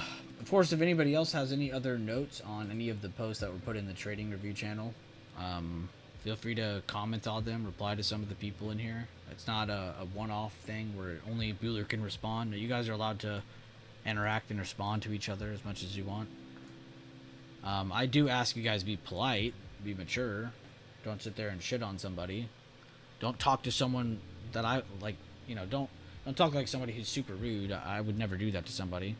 Even if you can clearly tell somebody is wrong or somebody did something, you know, stupid in their trade, don't say that to them. That's so dumb. Don't be mean. Point it out to them in a productive way. Be like, hey, why did you like this? What made you like? Question them at every turn. Make them figure it out.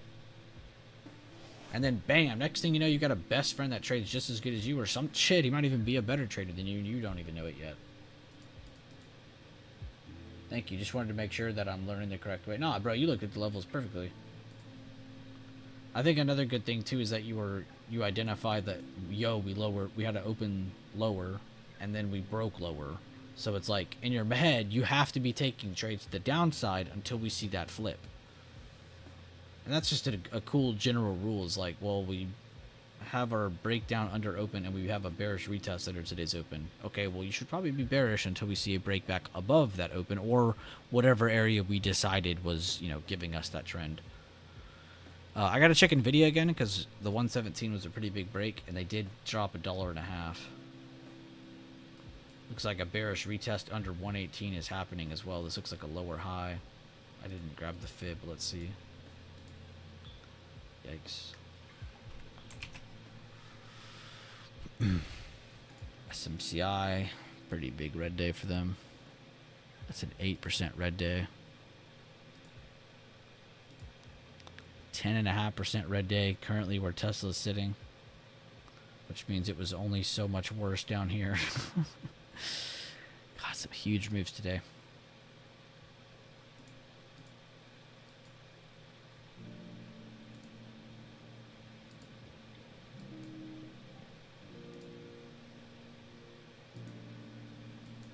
Ooh, Ulta breaking that new low, too.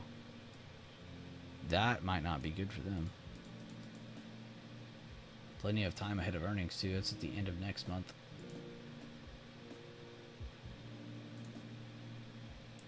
But good reviews, guys. Good posts. Any other questions or comments before I head out, of course?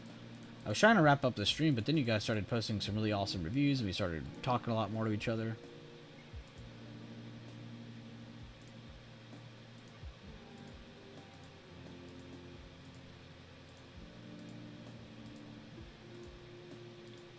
Yo, thank you, Tobias. My bad. missed some of the YouTube comments because I was reading some of the stuff in Discord. He said, too much work to join. Wanted to say glad to see you streaming. All the love and like this effing stream. Love you, Tobias. King Carnage said, stay bearish until clear break in structure, especially since the move to the downside was pretty big. One of my problems is trying to predict a flip where price is consolidating. Yeah, no, you definitely don't want to do that.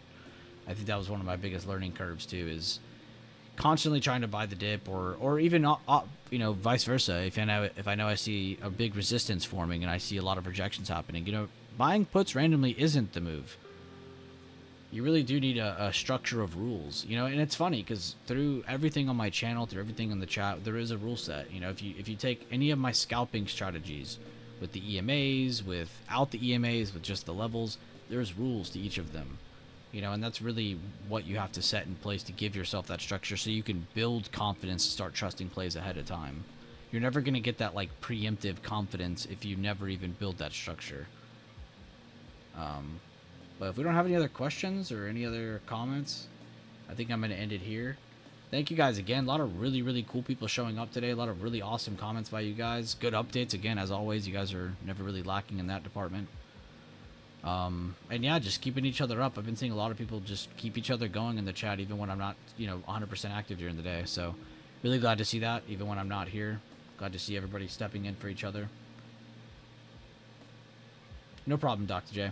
I hope people take that serious. I hope more of you check out the order of operations today and just truly go over that a lot. But guys, I'll quit talking in your ear now. I'll end it here. Please have a good lunchtime and a good rest of your day. I'll let you guys know about the swing schedule and when we get that going. I might get that started next week. But if we do one end of week this week, I will let you know. What else? I think that's it. New videos out on the channel today. Make sure to check that out if you didn't already. And that's it. But I'll see you guys later on. I'll have the new levels posted later today. And yeah, I'll see you guys in the Discord if you want to get some further updates. But have a great rest of your day. Love you all. I almost closed my charts on accident.